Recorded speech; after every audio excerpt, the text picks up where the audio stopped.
need to win the game. Yes, you do, Herm. Yes, you do.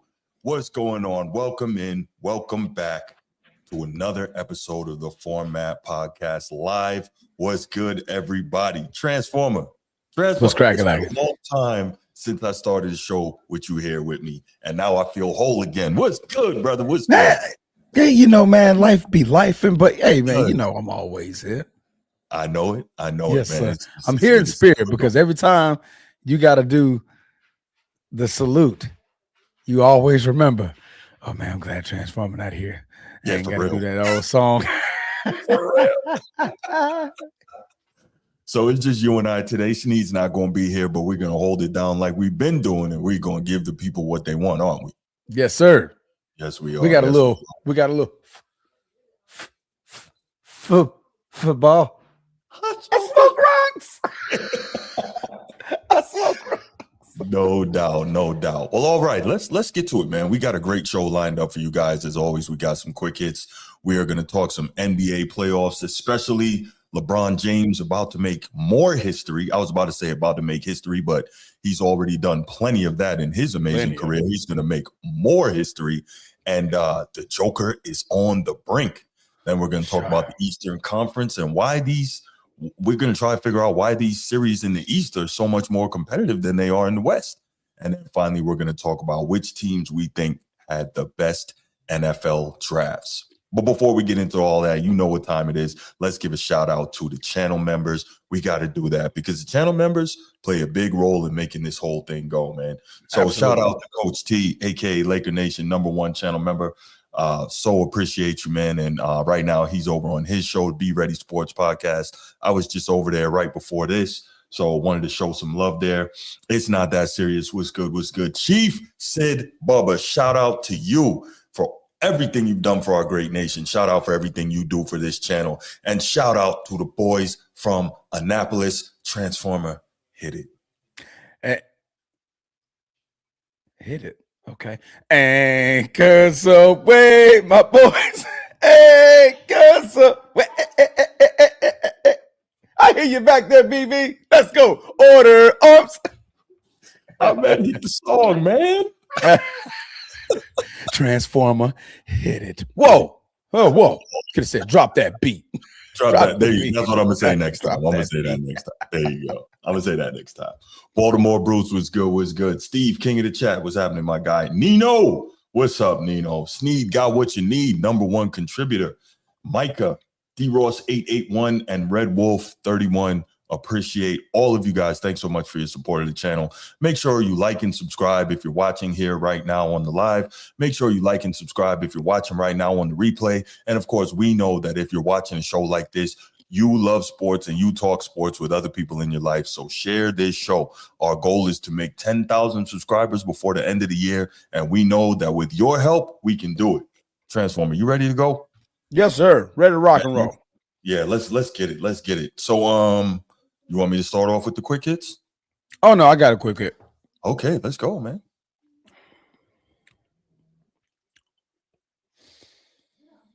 Congratulations, Klay Thompson.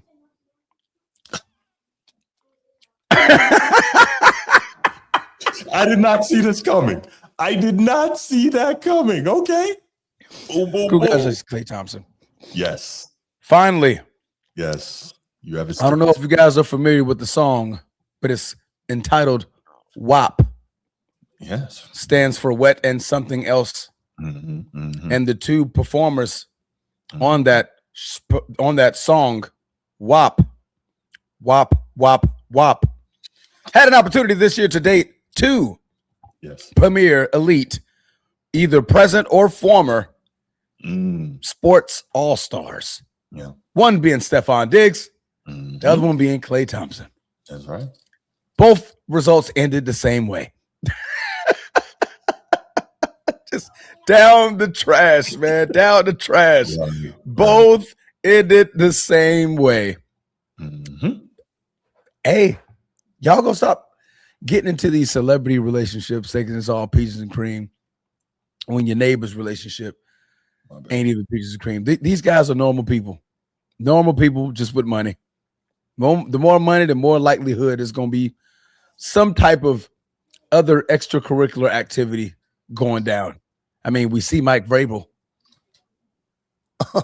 You see what's going on with that one. But yeah, just being funny, man. Hey, so well, Bruce, did you enjoy WAP? No, that's definitely not Bruce's speed. But does he I enjoy don't WAP? enjoy the song. Yeah, he enjoys WAP. Yes. Yes, I do. But yeah, man. Clay Thompson for not going monogamous, man. My man. Oh my goodness. Holding it down. But go ahead, Bruce. You're a quick hit. No doubt. That's a good one. That's a good one. Okay, so let's start here. There was a guy, and this guy goes on national TV and he lies a lot, and I had to flambe him, but I'm gonna do it again. So here we go. Very quick snippet. Here's the guy. Bump Notre Dame. What has Notre Dame done? What has Notre Dame produced? We produced the most NFL prospects. Man, that's old time, bro. Is he sure about that? Is he sure about that? Because Notre Dame, for those who don't know, the University of Notre Dame was tied for 7th in this year's draft with 6 selections. So that's 6 more selections they sent to the NBA and got drafted. And do you know what else they did in this year's draft, Transformer? What's that? They surpassed their all-time rival USC, becoming the school with the most players drafted into the NFL. Now, I don't know if he thinks yesterday is old time, bro, but no, Notre Dame is still doing it. So when you get on TV and you lie, and then you get on your podcast and you lie some more, people like me have to come check you. We don't tolerate that. So the bump Notre Dame, what have y'all done? That was old time, bro. Either he needs to get on it or he needs to fire whoever his researchers are because they're piss poor. If you really want it. Trying to tell him. Y'all had 2 running backs out of that dang draft. 2 running backs in the first round, Transformer. 2 so running here's the backs. thing. Notre Dame is that's not a program that produces elite skill talent. But if anybody noticed, I noticed because I'm an Irish fan. Go Irish. But if anybody else noticed, the first 4 picks of Notre Dame athletes this year were all skill position. 2 running backs, then a wide receiver, and a tight end. So, I mean, can we, and I don't mean you when I say we, but in general, can we just stop talking without knowing what we're talking about? Can we do that? See, because people like you, Transformer, when you get on the show, and people like me, when I get on the show, we come with the facts, right? We come with receipts. We don't just turn on the camera and start talking, making stuff up. We get the info. See, I know somebody else who likes to just make stuff up and don't come with the info and the receipts. You know him well too, Transformer. I'm not going to say anything. Oh, no, we're not doing that. Y'all had your counseling session yesterday. I'm not being paid for today. Not being paid for today. Yeah, but the point is, go Irish. We don't play around, so Cam Newton could stop lying. All right, that's quick hit number 1 for me. Quick hit number 2 is this. You talk about,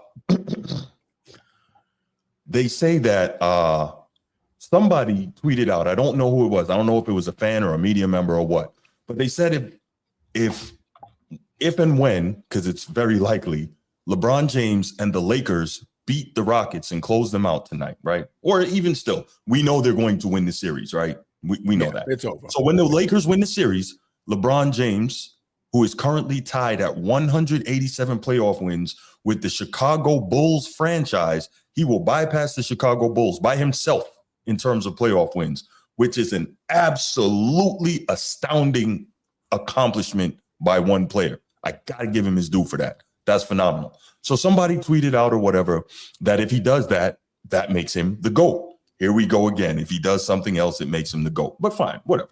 Let's just go with that. So if he bypasses the Bulls in playoff wins, that makes him the GOAT. Funny. Are we aware that Tim Duncan has more playoff wins than 11 different NBA franchises? How come that doesn't make him the GOAT? Somebody help me out, Transformer. You see, when it comes to me, all I want is the same energy. All I want is consistency, right? LeBron James passed Kareem Abdul-Jabbar for the most points all time. That made him the GOAT. Why didn't those same people say that Kareem was the GOAT when he had the most points all time? And he had more championships, and he wasn't upside down in the finals. Can somebody help me out here? All I want is consistency. That's all I ask for. I'm just saying. Somebody help me out. Are we still on this GOAT debate stuff? It's not about the GOAT debate. I'm more responding to whoever said that. Because whoever said that, period. Yeah. No, this is not about the GOAT debate. No, we're not doing that. Okay. What I'm saying is the premise that somebody had the nerve to say that if he wins one more playoff game, which will put him ahead of the entire Chicago Bulls franchise, then that makes him the GOAT. But those same people aren't saying that about Tim Duncan, who has more playoff wins than 11 different NBA franchises. See what I'm saying? It says here that LeBron has more than 21 different franchises. Where are you reading? Is just the Chicago Bulls? No, I didn't say just the Chicago Bulls. Somebody said the Chicago Bulls. He's just passing them next. Right. Because right now he has more playoff wins than 21 NBA teams. Passing Chicago will make it 22. And that's fine, but I'm just making the point that the same criteria doesn't go when the situation is the same, but it's a player that they're not in love with. You understand what I'm saying? Okay. Right. So because they love LeBron, it's one thing. Because they don't love player X, it's not the same, even though the conditions are. You see what I'm saying? That's what I'm saying. Either way, this is a crazy accomplishment. Yeah, as he continues to play. Let's see. At this rate, he will finish. I think that's probably where he'll end. Because the teams that are in front of him are the Thunder, Pistons, and Knicks, and they're currently still playoff teams. And then wins can continue to keep piling up as LeBron skills tries to, I guess, remain in the league for another 2 to 3 years. So it's safe to say that he's going to end his career with potentially more playoff wins than 22 teams. That's astounding in itself. I see. Separate that, and we as fans need to just separate that and the GOAT conversation. Just ain't got there's no GOAT. Stop. No, not you. Right. I'm just talking about these debates. Yeah. All I want, and it's cool if people think he's the GOAT. Fine. All I'm saying is, how come the same thing that you are using, not you, but these people are using to say that makes him the GOAT doesn't make the other guy the GOAT, right? That's all I'm saying. Yeah. When Kareem clearly has a better resume than LeBron, he does, but he was never the GOAT for them. Yeah. He's 6-4 in the finals. He's got more MVPs. He has less finals MVPs, but he's got more MVPs. He was the all-time leading scorer for like 40 years. 6. Abdul-Jabbar got 6 MVPs? I thought it was damn. Yeah. Shut up. 6 MVPs, 2 finals MVPs, 6 championships, second all-time leading scorer, blah, blah, blah. You know this, man. He's one of yours. Come on, man. But you get the point that I'm trying to make, right? So that's where I am with that. And one more quick hit. I got one more, and then we'll take a quick couple calls on this because I'm sure somebody wants to call. But I'll take one more. It's really funny. So we have this narrative, right? You know how Bruce hates narratives, right? Bruce loves to break up false narratives. Yeah. So in the NBA media, the mainstream sports media, and most NBA fans are adamant that this is the most competitive and the best generation of NBA basketball ever, right? We keep hearing that, right? You got people telling me stuff like, get out the Wax Museum, because this era is so much better. Cool. I got it. If this era is so much better, I have a question. Why did this season, which is in this era, set the record for the most teams ever with 55 plus losses in the same season? They tell me that the competition is so much better now, right? This is what they tell me. They tell me that Michael Jordan only won because he played in the expansion era. This is what they tell me. They tell me that. Yet, this era that's supposed to be so much more competitive sets a record for futility. How can you be the best when you set a record for being the worst? Somebody help me out here. Well, I think those are two different arguments. Well, you can't set a record for being the best when you're setting records for being the worst. I mean, the competition from the waist up can be better competition, right? I mean, that's them the team that you're worried about. But every era is going to have their bottom dwellers. They're going to have their bottom dwellers. I mean, and we know what they're gunning for, they're tanking for, things of that nature. Because I mean, you look at the bottom dwellers that you're mentioning, the 55 lost teams, the Nets. We just know they've always been horrible. The Pacers, we understand they're injury riddled. Their all-star players gone. The Wizards, they're just terribly bad, but all three of their freaking all-stars are freaking, they're injured. You look at the Western Conference, you have the Pelicans. There ain't no excuse there. That's just, you got Zion. No excuse. The Mavericks, they just got Cooper Flag, so you're not expecting to see that next year. The Grizzlies are still looking to get off Ja Morant. The Kings are the Queens, excuse me, and Utah. So, I mean, those teams have been the bad teams for quite some time. Mm-hmm. They've been bad for quite some time. We know what this, we know the situation with the Mavericks. They traded away Luka Doncic. Otherwise, they wouldn't even be there. Then you have a Zion problem. You have a Ja Morant problem.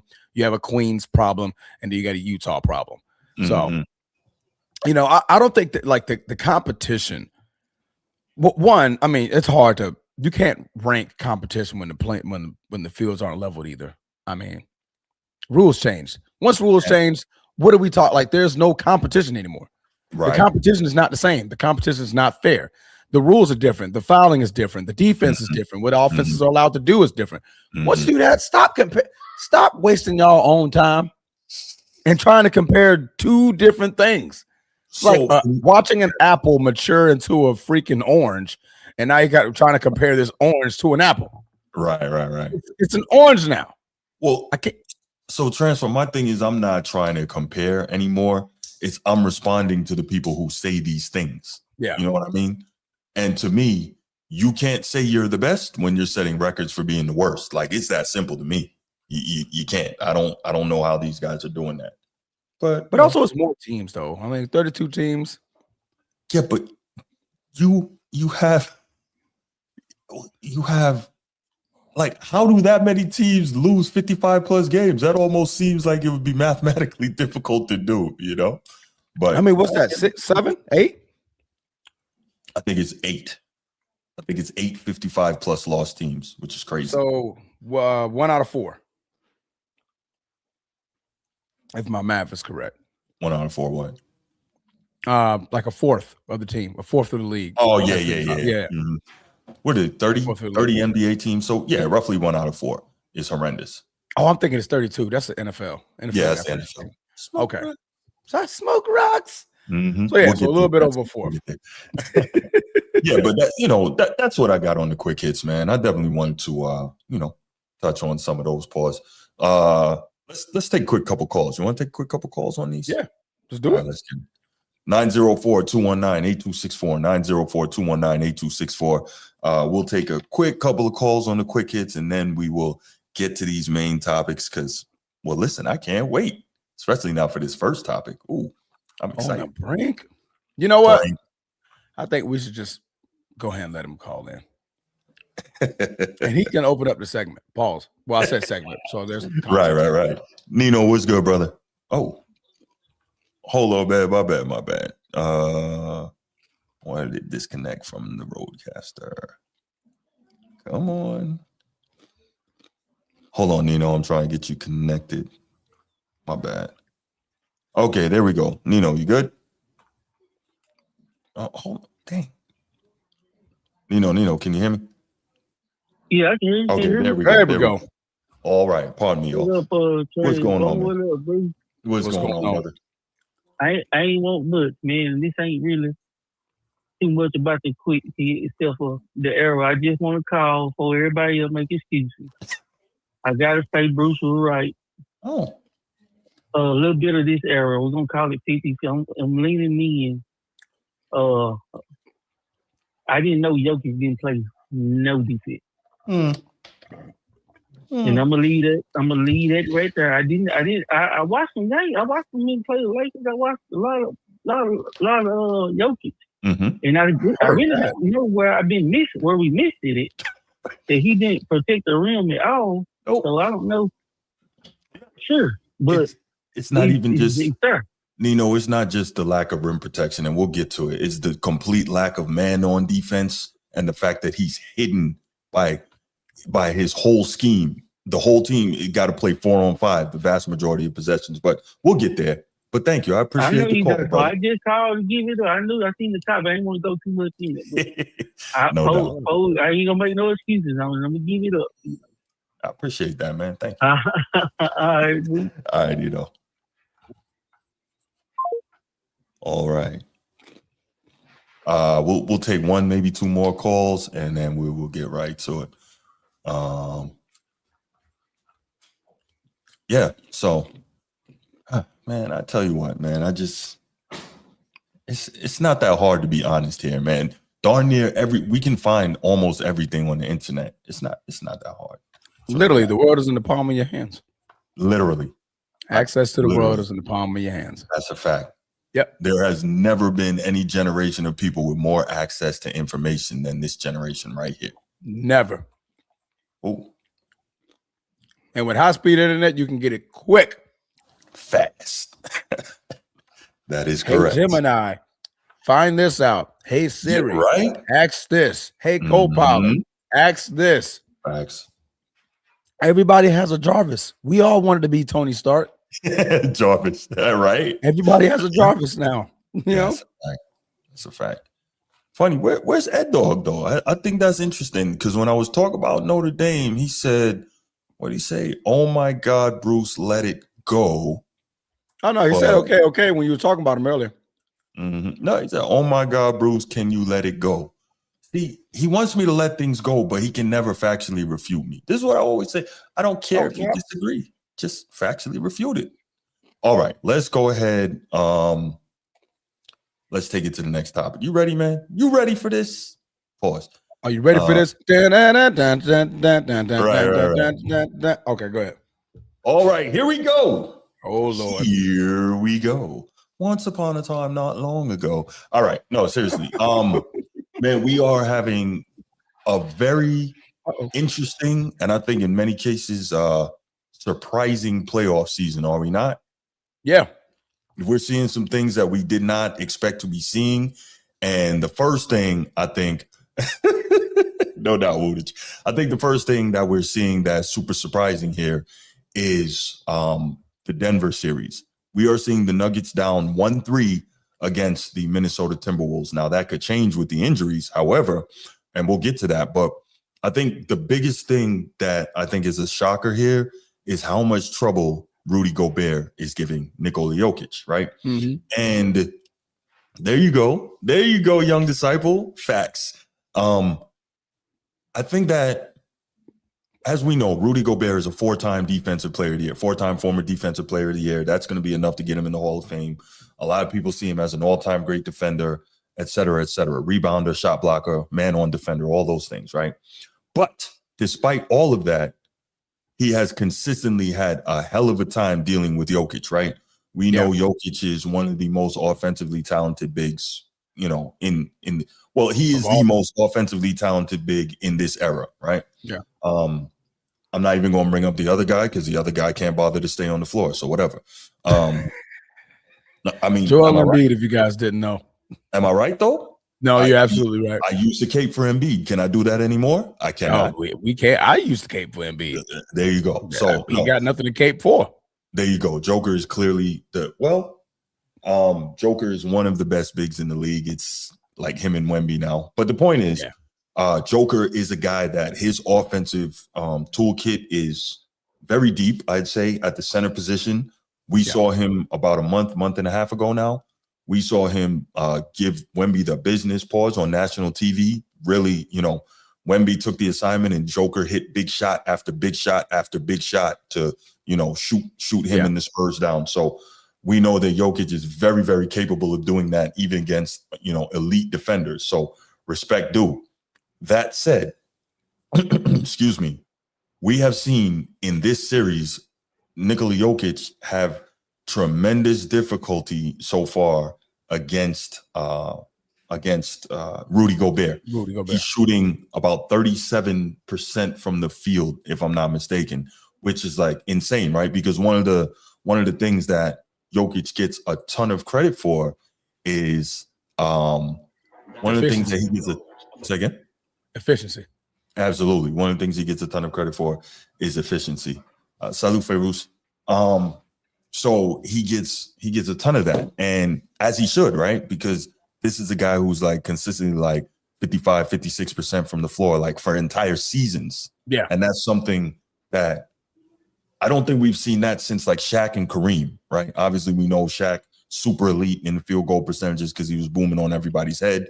Kareem, just an incredible skill guy. And he was, I think for his career, he's like 55.5% from the floor. So, right. So Jokic, though, the reason that it's so impressive with Jokic, because he does it from a whole different way, right? He's shooting the three, which those guys weren't doing at a high clip for a center. His post game is good. His mid-range game is good. Really not a flaw in his offensive game. But the defense is where, people often end up like, what's going on here? But regardless, his offensive toolkit has allowed him to cook an elite defender, Rudy Gobert, pretty much every time he plays him. But for whatever reason, I don't know if Rudy really took that personally. He's giving Joker a lot of problems. And we are seeing, and I think you'll agree with me, and I can't wait to get your take on this, Transformer, a real shocker in this Minnesota-Denver series. Minnesota's now up 3-1. And they did it losing two of their big guns yesterday. Early, too. Yes. Dante DiVincenzo he blew out his Achilles, so he's done for the next year or so. And we know that Ant Edwards is done for at least a month with a bone bruise and a hyperextension in his knee. So, not sure. Like an actual bone bruise, not the one that Kate. Yeah. Never mind. Ooh. But Transformer, I've been talking, man. And I know I've been focused on Jokic because he is clearly. He's the cornerstone. Yeah, right. That's right. Right, yeah. The linchpin of the Nuggets. So tell me, man, what are your thoughts on this series? What are your thoughts? Why do you think you're seeing Jokic have so much difficulty against Rudy here? So I want to take it back to when Jokic and Wemby had to play each other, right?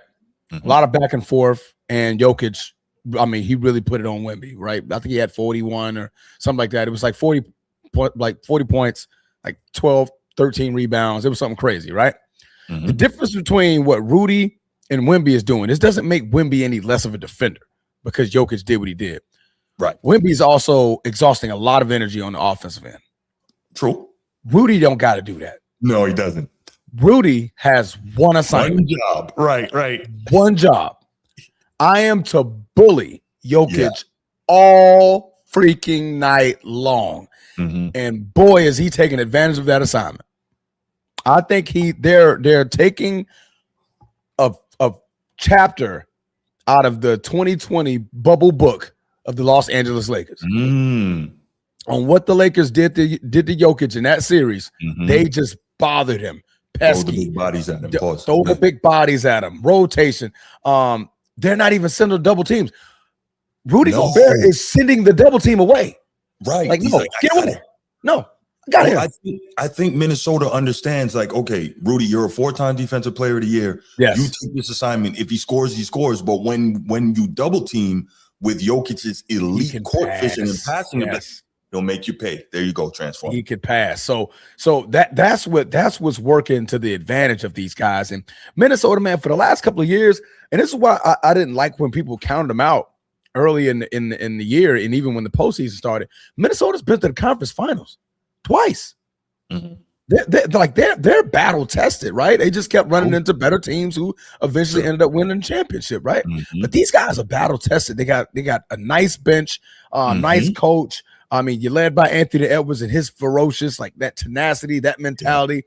You have a 4-time defensive player of the year. We're about to get into this. Damasu came out of nowhere with 43 points last night. Yes, like you got spark plugs everywhere, right? So this team has the toolkit. They just blew out the Nuggets two times in a row. Like Jokic in the last 2 games, I mean, you could just go about a whole series. He's shooting 18.5% from 3. Crazy. 18.5% from 3. He can't get nothing going. Did I say something crazy, bro? No, I'm laughing at the Oh, I thought you said that, yo. Okay. But I mean, 39% from the field. Like, this isn't Jokic. 14.5 rebounds. Okay, that's good. He's only averaging 7.5 assists. He can't get nobody to rap. No. So, like, we're talking about the center triple-double king. The king of triple-doubles at the center position. Sure. He only registered 1 triple-double, and that was the first game that they actually won. Right. Since then, they've been shutting him out, turning over the ball. He has 4 turnovers in the last 2 games. But Rudy Gobert is doing a masterful job at being pesky, being bothersome. And the fact that you can do this with one body, now I got 4 other bodies I can hone in on. Next, Jamal Murray, right? You're trying to take care of him and knock him out as best as you guys can. What was that for? No, I just got notification. Embiid is available tonight. What time do y'all play? I don't know if he's gonna play. I think 7. So we played just now. Yeah, we're playing about 20 minutes. I don't know if he's gonna play, but he's available. Anyway, I'm sorry to interrupt. Series up?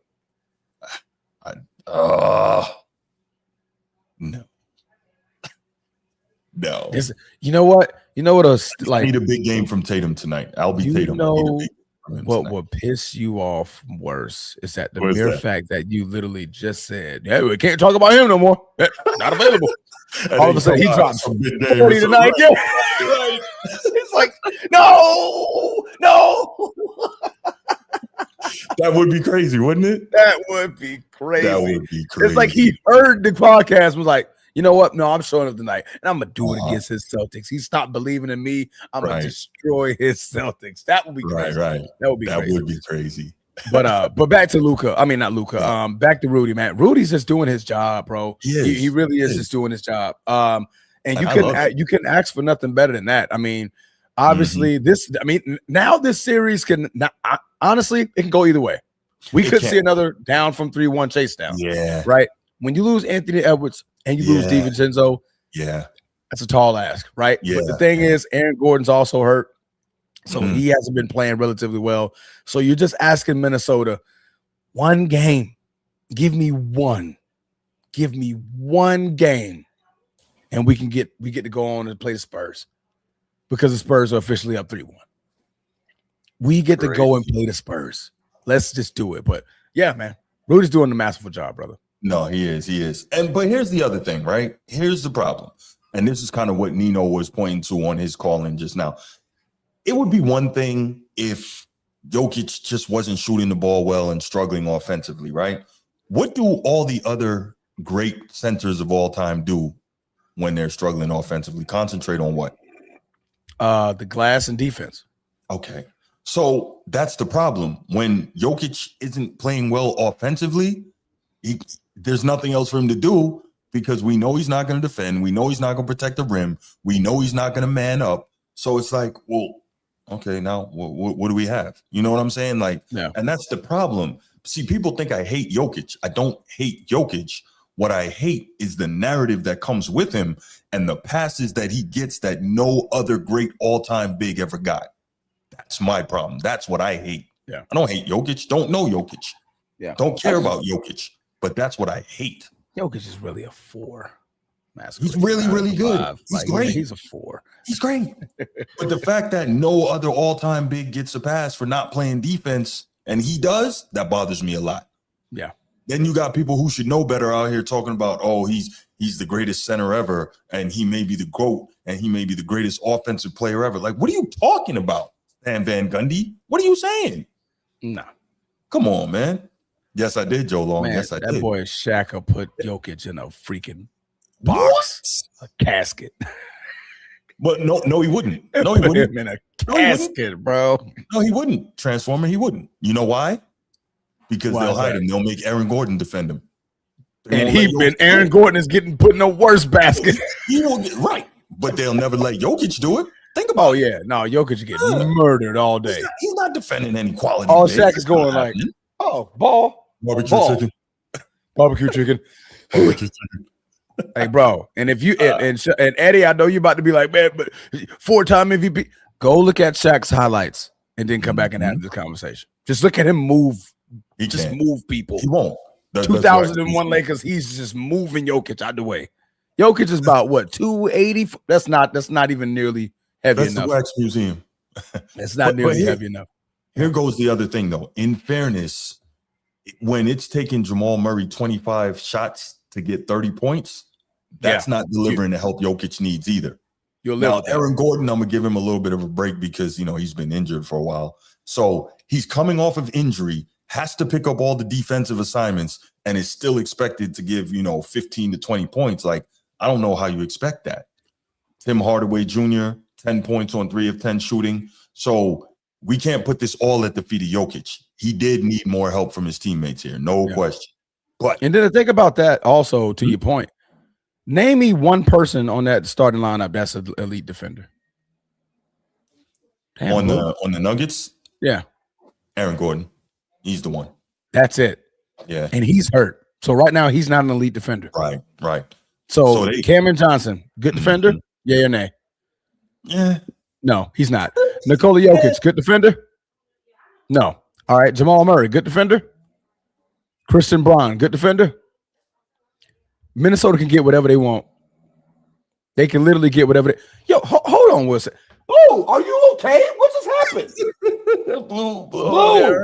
What just happened? Like you just got loud out of no. That was my favorite pen, and I just threw it. My bad. I hope I didn't break my pen. But yeah, man. I mean, like your best defender is hobbled, and not only you're asking him to be the defensive anchor of the team. But you're also asking him to chip in more offensively. That's a recipe for disaster. Correct. It's a recipe for disaster. But it wouldn't be that way if Jokic would pull his weight on the defensive side of the floor. Yeah. But they're cool with that. And so are people like, some people in this chat. But that's okay. But in fairness, this series is not over yet. And with the injuries to Minnesota, like we talked about, Denver could flip. Right. They could quite possibly, dig their way out of this thing. And then I'll be sitting here having to give credit where it's due, which I have no problem doing, Yeah. Let me see what the over-under is. Let me see if I can place a bet. Prize Picks. Oh, we're not getting sponsored by them yet? Okay. I almost had to do a promo. However you get your picks. However you. Ne fais pas arrêter. Ne t'inquiète pas. Yeah, go ahead. Hey, man. I speak English. I do too. Okay. All right. Quite well, I like to think. Yeah. Keep it here.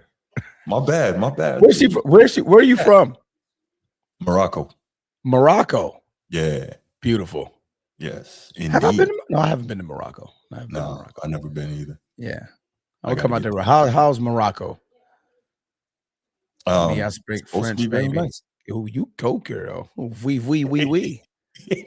That's as much I got for you. It's supposed to be very nice. So I gotta check out Morocco. Yeah. But Sneak couldn't make it. Sneak couldn't make it, bro. He's usually here. But the point is, Denver has an opportunity to come back, but we will see now if Minnesota can really, missing those guys, if somebody else can step up and they can, these guys in the chat are retarded. If Minnesota can really step up and make some moves and close this series out, because I think at this point, what you don't want to do is what you don't want to do if you're Minnesota is let Denver back in this series. And I'm sure Chris is telling them that. Like these guys, they do have some championship pedigree. Don't let them back in this series. Finish it out while you can. Because that'll give, a little more time for us to rest and figure out what we're going to do in the next round. Because the next round would probably be the Spurs. And, again, tough matchup without Ant Edwards, right? So, but, you got to get there and find out. So I think that's the key, man. They have to try and end this thing and close it out. And the thing is that they have the piece to do so. You just gotta lock in. I mean, obviously they're going to Denver, so you're like, okay, well, Denver has the home court advantage in Denver, right? You got that crowd that's going to be like loud and raving, just trying to give the team any type of boost that they possibly can. But when you get back to Minnesota, if this goes back to Minnesota, that is the game. Yes. That is the game. You guys are all locked in. Kyle Anderson, Naz Reid, Mike Conley, Ayo Desumnu. I can never pronounce his name. Dio. I'm just gonna call him Dio. Yeah. Bones Highland. Right. You guys got to lock in Minnesota. Right. And you know Anthony Edwards finna be loud as hell on that bench. Yeah. You know he finna be cursing up a storm. He talking hella crap. Like, yo, y'all gotta pull this one out for Anthony Edwards for sure. Yeah. And I'll tell you, as you know, I'm no Joker fan, but that guy's a 3-time MVP and a champion. You think he doesn't have pride? Yeah. You think he doesn't have great player pride? He's going to come out ready to compete, and he's going to go at Rudy, because I'm sure he's hearing all the people like me talking crap, and he's going to say, oh, y'all forgot who I am. Y'all must have forgot. Y'all must have forgot. Right. So, I think that's going to be big. Yeah. We talking about drop the link, hey dog. I will drop the link. Was he want to get on the show? Maybe. Hey, is this the time? If you're getting on the show, you turn your camera on. We don't do that sitting in the dark business. So if you're not turning your camera on, don't even do it. Wait, I can't even send myself the link. What's going on? Nino says, KD, what's up with that guy? Hey! What? We said drop the link, and all of a sudden we get Sneed. What happened? Right? All right. What up? Here's my brother Sneed. What's good, bro? Bro, I just came by for a minute to say hello, man. I felt bad about not being here, bro. Nah, you good, man. You're good, brother. Appreciate the shout out, man. What you got on the topic? Wait, why am I echoing, bro? Hold up. You on speakerphone? I mean, you're not echoing on our end. It's probably just your end. Yeah, but I think it was echoing on mine. Can you guys hear me now? Yeah. Clean. How about now? No, we can hear you clean. We can hear you fine. Yeah, you good. Oh, that dog talking about some. Where's the link? Hold on. Sound check? My bad. Like Sneed distracted me. Yeah, we can hear you loud and clear, brother. All right. Now I can hear you guys too. All right. So Joker is playing like a punk right now, bro. Rudy Gobert is kicking his ass. Damn. Yes. Rudy is kicking his ass straight up. Yes. Jamal Murray's not playing that well either, bro. Aaron Gordon's not there to mask and cover up a lot of things. Mm-hmm. And they're basically getting railroaded out of there. The Minnesota Timberwolves are a case study in when the X's and O's don't matter, when the analytics don't matter. They're a case study in good coaching, self-belief, chemistry, working hard. Take all the analytics and just throw them out the window, and there's this concept of team, right? Mm-hmm. The Nuggets have more talent. Yeah. It's not even close. But the Minnesota Timberwolves have dogs that play hard for each other. It doesn't even matter if Joker gets a triple-double. It doesn't even matter. It doesn't matter what he does in terms of an amazing step-back three, blah, blah, blah. It doesn't even matter. Because the Minnesota Timberwolves are getting stops defensively, and then they're turning them into points immediately after on the other side. Automatic. Even with the injuries, the Timberwolves outscored the Nuggets after the injuries. Both injuries. In fact, they extended the lead, and they did it on some no-name kid that nobody knows about, right? Hold on. I knew about him in Chicago. All right, okay, you knew about him. That's like 185 people. Congratulations. He made his appearance felt. Now everybody knows who he is. That's a playoff moment, right?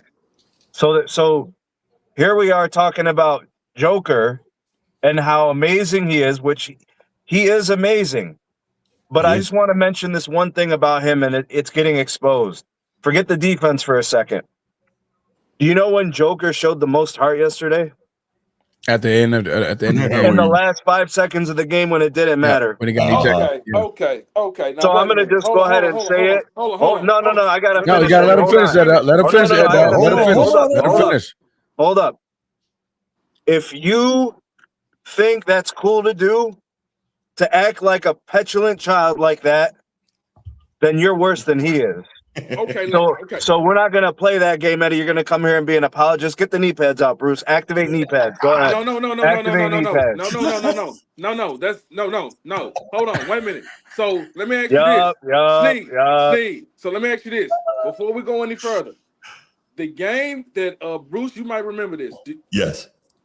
Do y'all remember the game that Kyrie Irving threw the ball in the stands when Jamal Murray took the last shot when they were already blowing them out? Did y'all have a problem with that?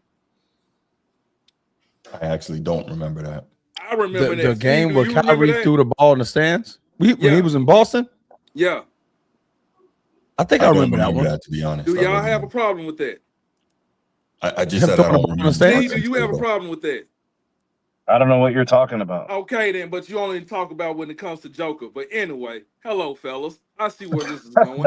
Let me just say that. And Bruce, that knee pad video crap, man, the shit's it's so corny. Now, let's talk about this. You would stop wearing them, I'll stop showing them. Man, it's so lame. Wow. It's square. It's an L7. It's lame. Anyway, now, I'm not going to make no excuses for the Joker. I'm not going to do that. However, now y'all talk about he need to give more effort on defense. Cool and fine. But where is he getting his offense from if Jamal Murray is doing his part? Now, Christian Brown. Y'all didn't call out Christian Brown. He was playing terrible. Yeah, they did. Bruce did. Anyways, carry on. Okay. I didn't hear him call them out. I did. Okay, then sure you did. I didn't. Now, anyway, what about who else was coming off? Tim Hardaway. I think he gave you 10 points. Who was the other player? Ed-Dog, hold on. You gotta stop this, man. You want me to call out the quote unquote corner boys that you're always disrespecting so that we can save a 3-time MVP, right? I like the corner boys. No. See, this is what people like you do. The people on your side of the table, as you like to say. What y'all do is the guy you like, who's the superstar, you give him all the praise. But when it don't go right, you want to blame the role players, right? Like a certain guy we just had all minimum guys. That's the type of thing you like, right? You ignore when the superstar don't deliver, and you blame it on your role players. Okay, come on, man, do better than that. Okay, hold on. How is he not delivering when his other 3 players are not doing anything else on the offensive side of the ball? What you expect for him to do? Wait, one more time. Be the 3-time MVP that he is. Was he not being that? No.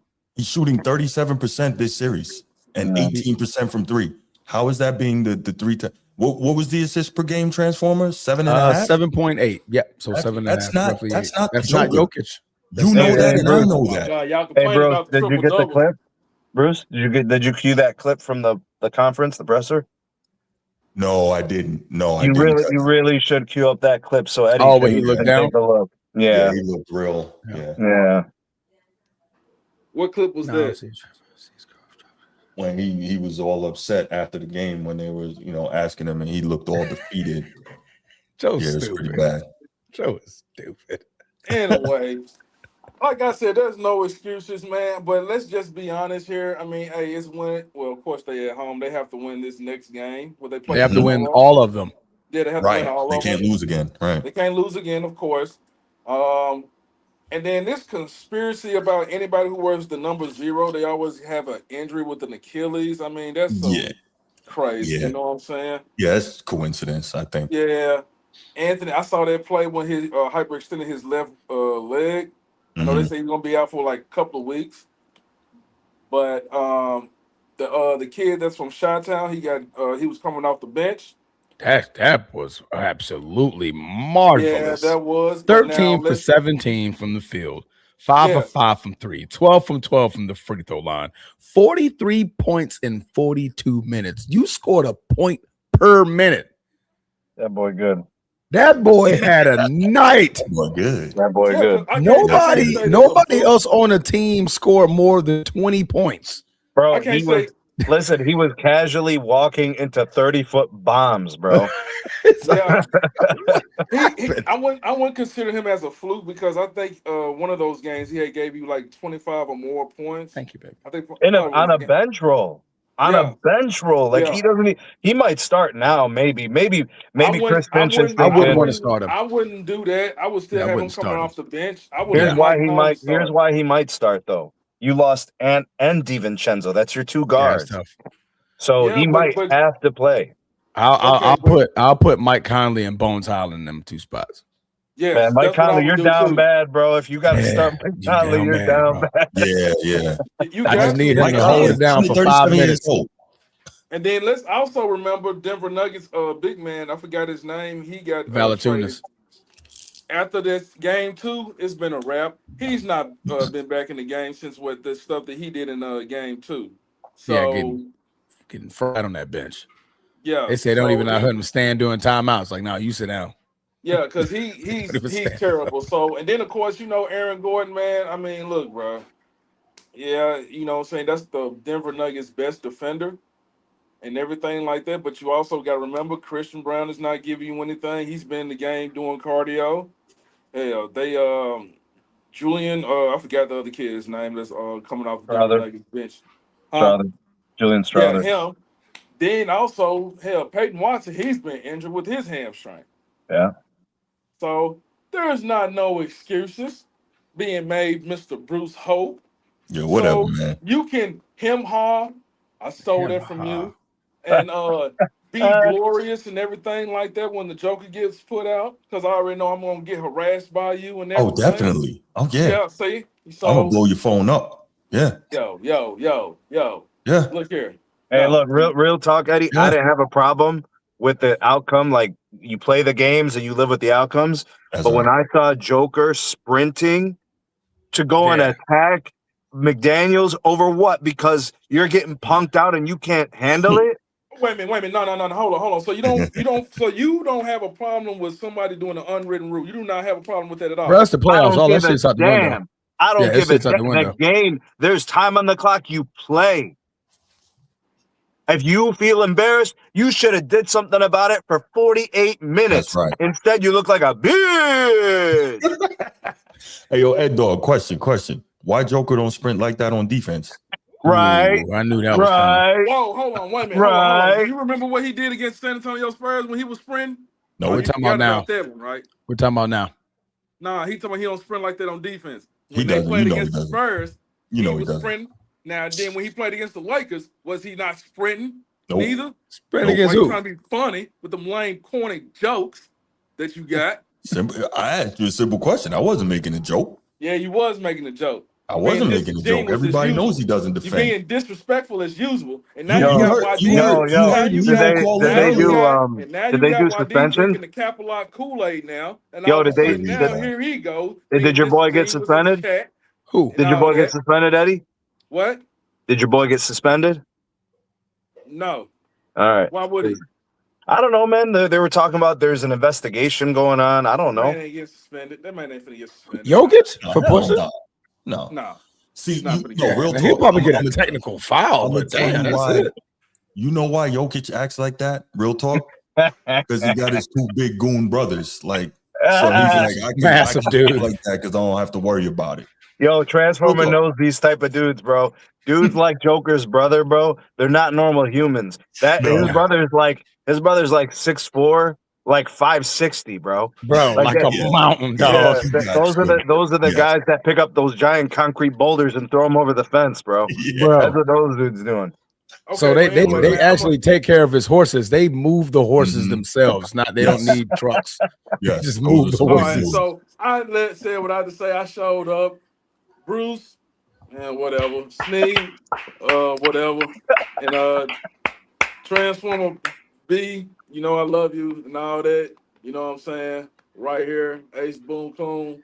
And let's get ready and watch we better get a big game from your boy because, Jaylen Brown. He's gonna drop a 40 piece.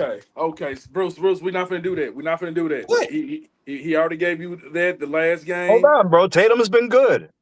I didn't say he hasn't been good. I'm just saying Jaylen Brown's Yes, been he better. have. No, he haven't. He been saying Jaylen Brown's been better. Y'all have a wonderful evening. I'll talk to you guys later. Bruce, Hope. I'll be in the chat. Man, that shit looks so corny. It don't even make sense. It looks so lame. But anyway, you keep being you, bro. You be you. Water. Long live young Dolph. Old Adolf. Old Adolf. You keep being you, bro. I You can't keep stand being you. y'all, man. You keep being you.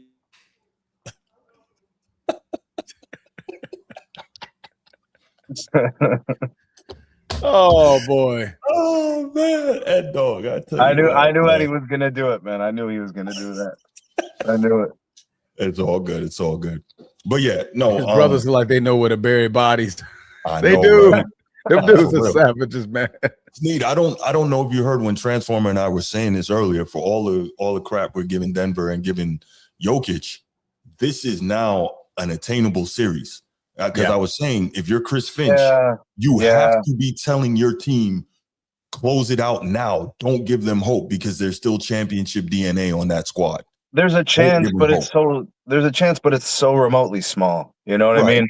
Because even when the guys went down, like the Minnesota Timberwolves extended the lead. Yeah. You know, they were the heat of the moment. I understand, bro, but like Jaden McDaniels he's driven to put this team down. That's true. Rudy Gobert he's clearly up for the challenge. And AO's fantastic, man. Like they're built to win the series. Julius Randle only had a couple of moments yesterday. He really didn't do all that much. Right. You know, he had a nice little run going into the second half, but they were getting points from a lot of contributors, and they're very much just very focused and playing hard for each other. That's a beautiful thing, man. That team, and the Nuggets look defeated. They asked Joker in the presser after, what do you tell your guys? Are you guys, what are you going to do and stuff? How does the team feel, the camaraderie?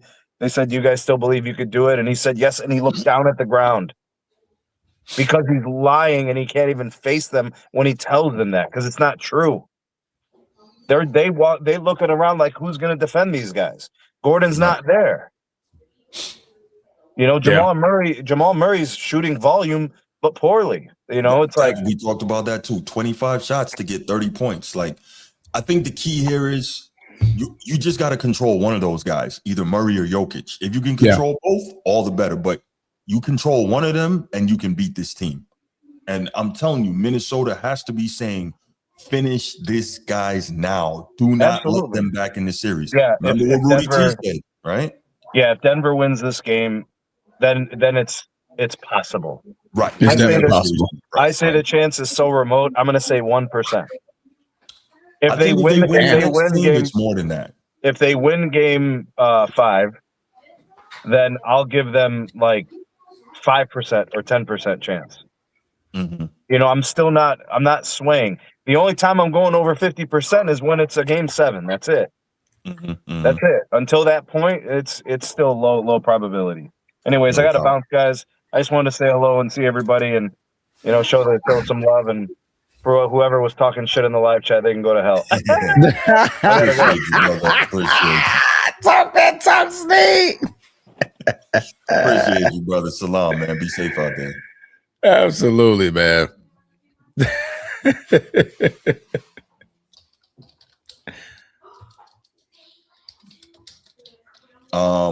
Did we even open up the phone lines? No, we didn't. Because Ed Dog wanted to chime in. Yeah, a couple.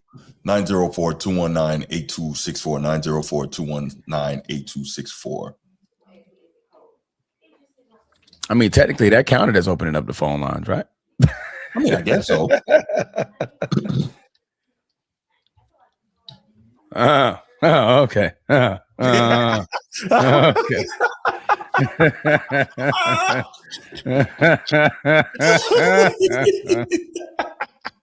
They remind me to get this dang aux output so I can connect my roadcaster. I'm ready to get some freaking sound bites going. Yeah, you can get some drops. Yeah, I need to. I just want to hit the button real quick. You're a funny dude. Hit We're gonna get to that, Ed Dog. We're definitely gonna get to that on the third topic. All right. Well, let's go ahead and move. Let's move on. I don't think we're gonna get any calls on this. Good. Yeah. This one is all you, Transformer. We see. Hold on, real quick. Hold on. All right. So Transformer is gonna be right back. But we're gonna talk next up. We're gonna talk the Lakers Rockets series, and it. Oh, okay. What up, Bruce? We're gonna talk the Lakers. Bruce, mute your YouTube, man. Oh, okay.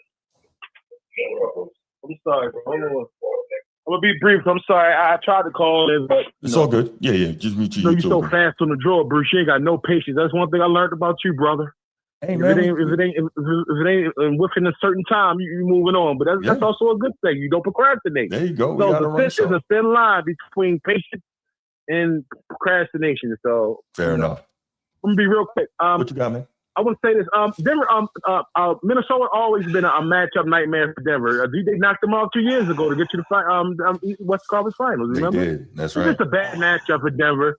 Plus, Minnesota got those dogs, man, that play defense on the perimeter, man. You got Rudy Gobert playing with a purpose, man. I ain't never seen Rudy play like this. I guess he coming into his, how could I say, his veteran prime, because he's been in the league. How he been in the league over 10 years? But he's been in the league for a minute. Yes, it's finally like it seems like he finally reached the point. Like I'm just gonna. I've been 4-time Defensive Player of the Year. I've been ridiculed. I've been bullied by Draymond. Mm-hmm. That was he finally got his man nut skilled. Pause. Excuse my words. Right. He finally got his man. He's locking Jokic up. And the kid that scored 40 last night, Shorty, always been tough. But sometimes you in a such situation up in Chicago, you don't get the coaching, the organization. You just don't get the proper look. You just don't get the proper. Okay, you got the green light. Do your thing.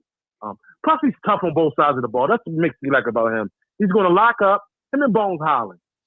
This is a matchup nightmare for Denver because Denver don't have only true defender that they have is Aaron Gordon. So I'm kind of happy this is getting ready to be over with Denver because, like I say, it won't be. Listen, I don't care what nobody say. Denver won that championship and that was it. Jokic doesn't get no more rings. I don't think so either. Unless he get pull a LeBron and go to a super team. Look, this hasn't been a repeat champion. It hasn't been a repeat champion damn near decade. No, it's been a minute, right? Yeah, it's been a good minute. So, Minnesota just a matchup of nightmare for Denver right now. That's all. And these boys are going at them.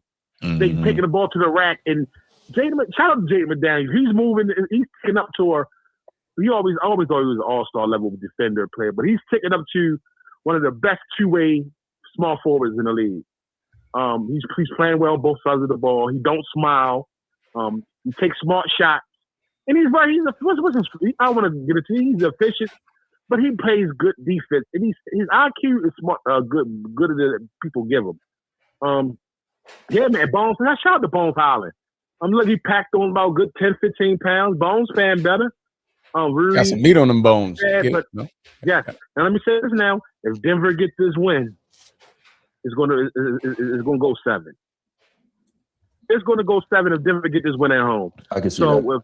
If I'm I said I can see that. Now, if I'm Chris Finch, you got to put the emphasis on these guys.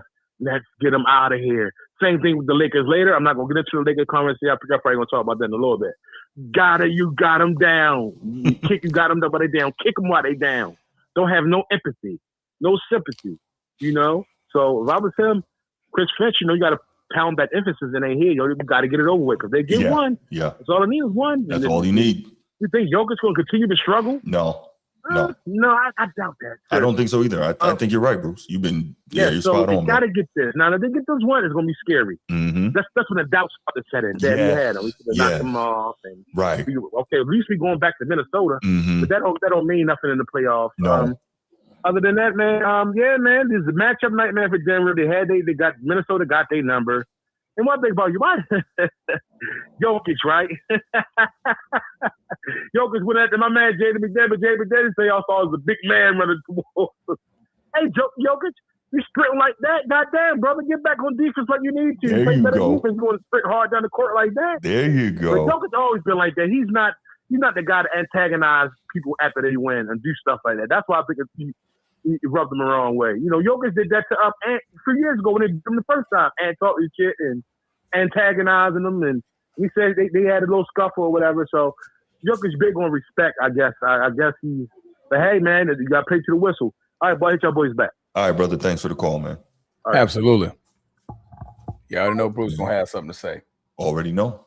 Already know it. All right, let's go. Let's go to the next one, man. Transform. Oh man, this is all you, man. I've been waiting to hear what you have to say about this, about the Lakers playing great basketball right now. LeBron playing great basketball right now. I think he had 8 turnovers last game, but yeah, they turnovers. It can happen, but okay. Yeah. But overall, he's playing outstanding basketball this series. And then, of course, the Rockets, who knows what the hell is going on there? You know. Bye. Game or two. Hey, you may hate me, but it ain't no lot. Let me bye. Look here. Nobody picked the Lakers to win this series. Kevin Durant, Ime Udoka, Houston Rockets, y'all got a big problem. It's a problem in Houston. Houston, we got a problem. Because you're about to get swept. Facts. You're about to get.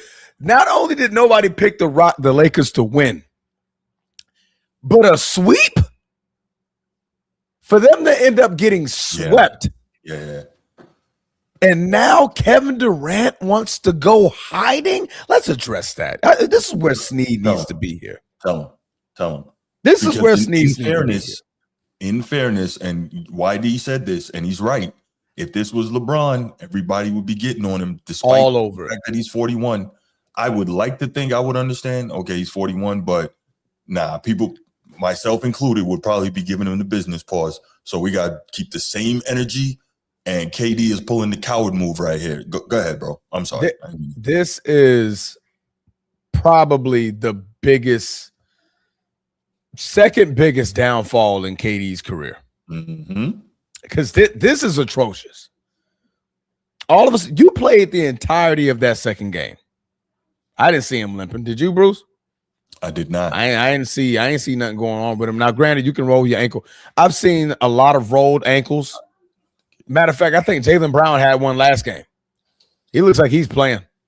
He's playing right now. That's Jaylen Brown, the best player on the Celtics. So you know what I mean? So a mere fact that we didn't even see the man roll his ankle. Ime said it happened sometime in the fourth quarter when he was chasing Luke Kennard, but nobody saw it. He didn't gimp up. He didn't limp. But now all of a sudden it went from rolled ankle, sprained ankle. Now it's an ankle contusion. Which one is it? Y'all don't even know what's going on with the man's ankle. Yeah. Sneed didn't text me. The doctors didn't clear him to play. Crazy. The doctors didn't clear Kevin Durant to play? Who gives a shit what them doctors say? Right. If he wanted to be out there, he'd be out there. He would be 10 toes and a foot on a toe on a 3-point line out there. Yep. KD would be out there damning what them doctors say if he felt like he could go. KD, bro, just go ahead and leave Houston. This will be what your fifth divorce. At this point, you're looking like Jennifer Lopez. Ooh. You got a lot of rings for the wrong reasons. I'm gonna start calling them J-No. like, come on, man. This is ridiculous. You're quitting on that team. He is. I can't look at this no other way than Kevin Durant has physically quit on this team. That's it. You're like, nah, bro. I quit. Yeah. I ain't want to be a part of it. That's bad, bro. You're leaving him out there to dry. Fulfill a very specific role. Yes. And help this team get over the top. Get buckets and help this team get over the top. But anyway, that's Kevin Durant. The Lakers, man, this was the Marcus Smart game. This was a Marcus Smart game because it took savvy veteran play in the last 2 minutes, and LeBron was a huge part of that as well.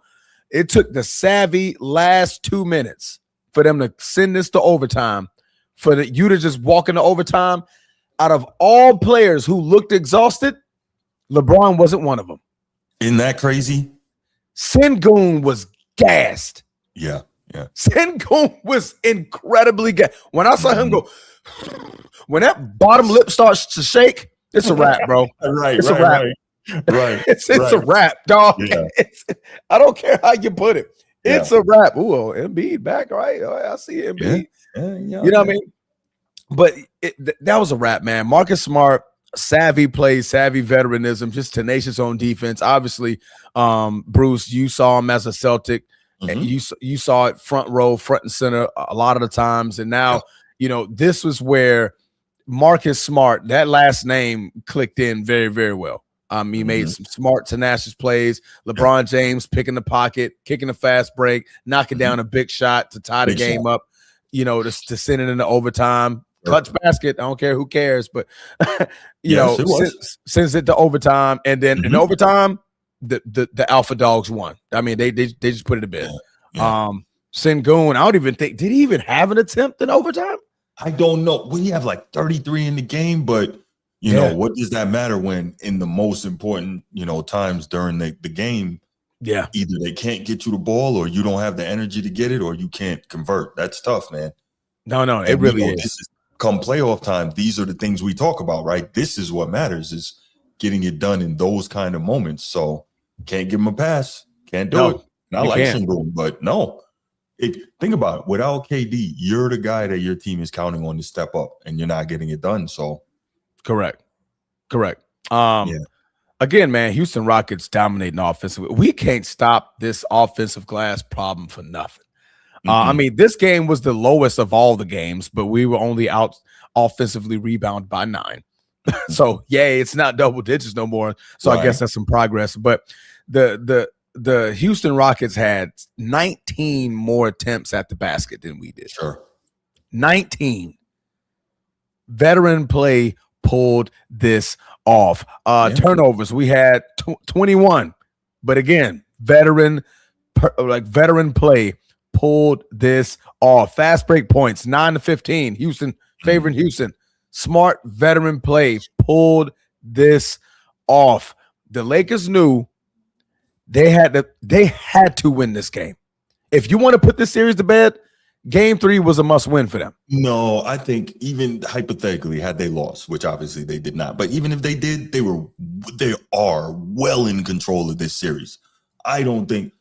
And look, Transformer, let me say this, man. Let me give you so much credit because I had Houston second in the West, and I said they got what they needed to possibly get over the hump, and that's, the guy that can deliver the shots.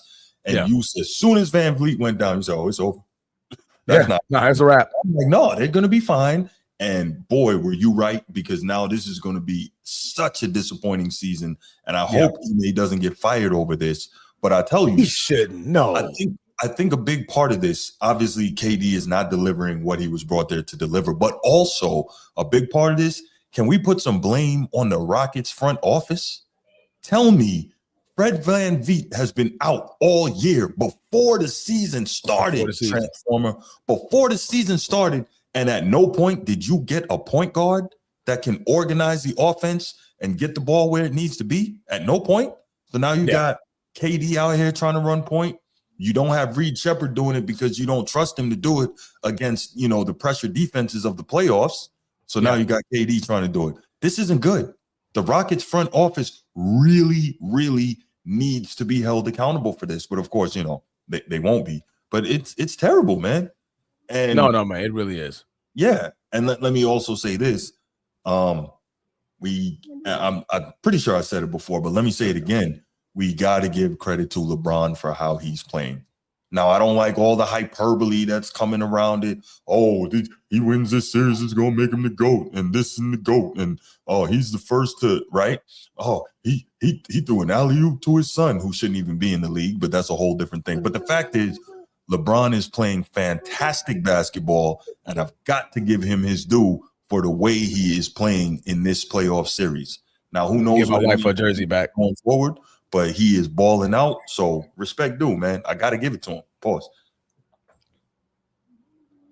Yeah, I mean, no, you're right. You pause it. You got it. You got it. But no, man. I mean, yeah. I mean, at this juncture of his career, obviously, man, you're looking at this series and you're like, man, LeBron could literally be in the league. Sorry. What happened? Peyton Pritchard with the stick back. Oh, okay. There's no reason he should be crashing the glass and getting a stick back in the NBA playoffs. He's like 6'2". But anyway. But no, man. I mean, masterful job. I mean, obviously, this man can play another 2 years. And if you don't like LeBron, that's devastating for you because you're watching this guy play at minimum premier all-star level. At minimum, premier all-star, borderline superstar. At 41. 29 points, 13 rebounds, 6 assists. Yes, he had 8 turnovers, 3 steals, a block, a clutch basket. All of that happened in a game. Did you know that the Rockets were favored minus 900 to win this series, Bruce? I can see that. Now we're looking at a sweep the other way around. We're looking at a sweep the other way around. Do I still want him gone, Disciple? Yes, I absolutely do. No, you good. You good. This series is good. Yes. You're doing what you're doing, but LeBron, bro, your ticket is way too. I'm not paying a 42-year-old young Disciple. I'm sorry, bro. Yeah, and I'm sorry. I have to move on. Minimum. He's not. I'd rather get rid. See, this is where the Pittsburgh Steelers messed up. Mm-hmm. You got to realize I'm a Green Bay Packer fan. Mm-hmm. We get rid of the problem early and bring in the new solution. We get rid of the problem and bring in the solution. We almost fumbled that with Aaron Rodgers. We kept him a year too long. The year we lost to Tampa in almost at the Eastern Conference Finals and look at me talking football in the NFC Championship game. That's when we should have got rid of Aaron Rodgers. But we stayed one more year. We kind of wanted to see how that worked, and we kept him. Markey, be smart. Get Marcus Smart. Keep Marcus Smart. Keep Luke Kennard. Keep Rui Hachimura. Them the 3 Lakers that you're keeping for sure. Hey, I think Hayes is on a 2-year deal, so he's good. And see what you can scave to find a replacement for DeAndre Ayton because this man's hands felt like he was just eating this thing of popcorn that I had. This man can't hold the ball for nothing. I don't know what's wrong with this man's hands, but this man's eating popcorn in halftime or in the timeouts. Something's going on. I don't like it, but he's valuable, bro. Is Luka more valuable to the Lakers than LeBron? Absolutely, because you at least know that Luka's playing another 5 to 6 years. As I said, at a premier level. He's the future. Yeah, he's the future of your franchise. LeBron is this is the closing chapter of his career. So yeah, that's easy. Luka's definitely the most valuable person on this team. Because you can literally put pieces. You can plan. We call this a 2 to 5 year plan. If you're in the NBA, I think in the NBA you probably go to like 7. But in business, you create timelines of how far you can stretch out your plans and your possibilities. The value is higher if it extends further. LeBron, you don't even know if this man's going to retire next year. So obviously that only gives you a year of a window to where you can now put the value on that player. Luka, you know you got that man for 5 years. Right. That value has already superseded everything that LeBron brings. Right. Because you know you can build around him. If LeBron stays around, and this is not specifically a LeBron topic, right? We're talking this series, but if LeBron should stay around in LA, however he does it, how can you effectively plan roster construction for your future with LeBron on the team? I think that makes it very difficult. And I'm not taking a shot at LeBron. I'm just talking strictly roster construction for your Lakers. Yeah. The only way is that if LeBron drops that superstar tag ego. Mm-hmm. And that's not, I'm not telling him to do so. I'm not going to call him a hoe if he doesn't or not. You know what I mean? Because that's his money. I'm never going to tell a player not get the maximum dollar. That's your choice, right? Right. But Markey, my guy, he's smarter than that. And he needs to be smarter than that. Because he knows with the CBA and all these rules and cap restrictions and superstar restrictions, that's restricting on the dollar. I can't be paying a 42-year-old X 30, 35, $40 million. That's just idiocracy. It's truly idiocracy. Now, if he comes in and says, hey, man, I'll take 15. I'll take 20. Okay, then absolutely. Sign LeBron. Sure. Bring him back. Now his value is increased. LeBron increases his own value as far as the Lakers is concerned. Right. Yeah. So again, still with the Lakers roster. Yeah. If LeBron is there, Bronny is going to continue to take up a roster spot. Is that worth it? Well, when I get to the postseason, I'm looking at a 9-man roster anyway. 8-9-man roster. I don't care. I've never cared about the 10th, 11th, 12th person on the bench. Okay. Yeah, I never cared. The question was, are you saying Transformer ain't no promise that Luka will be there for 2 years? His contract says so. Right. He has a 4-year deal. So that's what I'm talking about when you plan out. You plan out your next year. You're looking at the offseason. This is where your general managers kick in. They're looking at 2 years from now what that draft is looking like, what that offseason is looking like. They're looking at salaries that are expiring. They're looking at future players that are coming on the free agency market, the unrestricted market. You can't do that with LeBron. I can't. So how am I supposed to build out my future and maintain a 5-year window if I don't even know if I'm going to have player X in 2 years?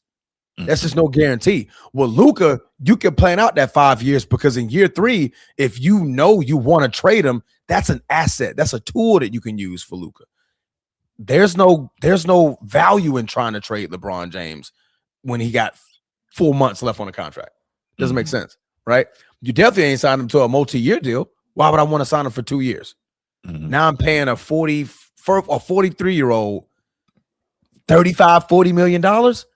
Young disciple, that's not smart math. That's not smart business decisions. It is not. And I don't care about what he brings as far as the dollar value. That's crap. I'm talking about winning championships. Markey is about winning championships. His money comes off of winning championships. That's how Markey makes his money. You look at all the owners, the teams that he owned and Magic Johnson owned, them boys are about winning championships. That's it. Right. It's not about young disciple. You can't guarantee this man production for 5 years. Calm it down, bro. I got the jersey on today. Calm it down. You can't guarantee LeBron's production is not going to be the same at 47. It just don't make sense. It doesn't make sense, bro. I know you want to keep. He will be better off, but he's going to hate me for this. He looks better in Cleveland. He will fit better in Cleveland. But that's not me just being funny with Cleveland and me being funny with Snead. It's a perfect storybook ending for him and Bronny. The dollar. Everything works for Cleveland. And honestly, I think it would be beneficial for Cleveland to have him there. Now, granted, I'm not asking them to spend 35, 40 million. They'll still be done for Cleveland on that part. But 15 million, 20 million. Okay, if you guys can afford it, bring in LeBron. Bring in LeBron. James Harden sits down. You have another distributor. You have a key distributor that's going to be able to give you a good 28-7. I'm pretty sure Cleveland will want that. Didn't they just lose? Yeah, they lost. They lost to Toronto today. Yeah, they did. So the Cavs are tied 2-2. You think they ain't looking at, damn, boy, if we had a LeBron, he would have probably closed that out for us. More than likely he would have, guys. Right. But instead, we giving Houston problems. But Bruce, man, go ahead. No. Listen, I was letting you cook, man. Either. I was letting this is why I'm extremely happy you're here, because I knew that you would have some good stuff on this topic. Real talk. So, I'm just looking at it and I'm saying, obviously, you're looking at it from a Laker perspective. I'm looking at it from this Rockets perspective. They are going to definitely need to figure out the point guard spot, because even still, Van Vliet next year is coming off of the ACL. And on top of that, He's not a young player anyway. So they have to find a point guard. So I don't know exactly what they're gonna do there. I don't know if they find one in the draft or they trade for one. They got to figure out something, though, because they clearly need to find a trade partner. Yeah, clearly what they're doing is not working. Clearly, you need to get rid of Kevin Durant ASAP. Mm-hmm. During the season, you had this whole debacle about the Twitter thing and the burner account thing. The morale's been incredibly low ever since. He's putting a nail in the coffin by quitting on y'all. Yeah. Kevin Durant's quitting. I don't care what nobody say. I agree. He's quitting. Terrible. It looks terrible. Yeah.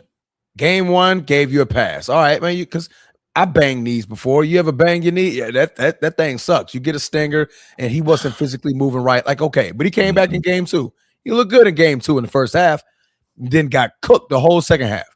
And then all of a sudden, you rolled your ankle, and now you have an ankle contusion. You have an ankle sprain, and you're out for weeks. If it's not a high ankle sprain, take that thing up and get out there. Like Lace all them the shoes all-time greats did. Lace them up.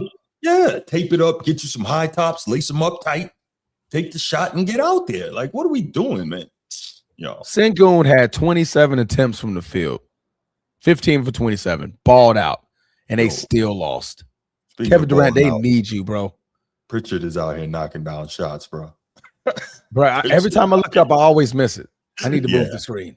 Yeah, he just. But anyway, 15 off the bench. That's all Pritchard. Hey, dog. We've already talked about it. You don't understand, man. You just don't. So it's okay. What's that? Nah, he says so. I got to play through injury just to satisfy you people. He doesn't get it. Yeah, you like the KD needs to. KD needs to show up. That's what greats do. They play through injury, especially in the playoffs. Got one more thing for you, Bruce. They asked Amen Thompson. How does KD look? What does KD? You know what Amen said? Is that what they're like? I don't know. Like I don't know. Yeah. I haven't seen him. Isn't that crazy, bro? What you mean you ain't? Y'all haven't seen Kevin Durant? It's the playoffs, and you literally disappear on your team, bro. That's quitting, Ed Dog. Quitting. That's quitting. Nah, but Ed Dog is cool with that though. Ed Dog doesn't understand. Yo, who's leaving Pritchard open all day? I don't know. Sacrificing for the team. He doesn't get that. But that's sacrificial lamb. Look, you got to sacrifice for the team, though, especially if you're a great player. Like sometimes you just got to do that. Like I don't get it. The captain goes down with the ship. Yeah. The captain goes down with the ship. And the Pirates, the captain goes down with the mothership.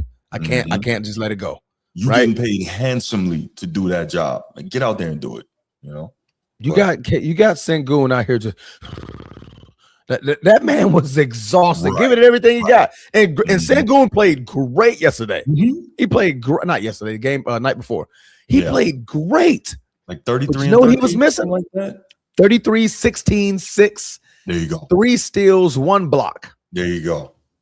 And only plus 10. He was the highest plus minus on the entire team until overtime came. And he was just turned into a puppet. I mean, a dummy, just standing there, just getting ran by.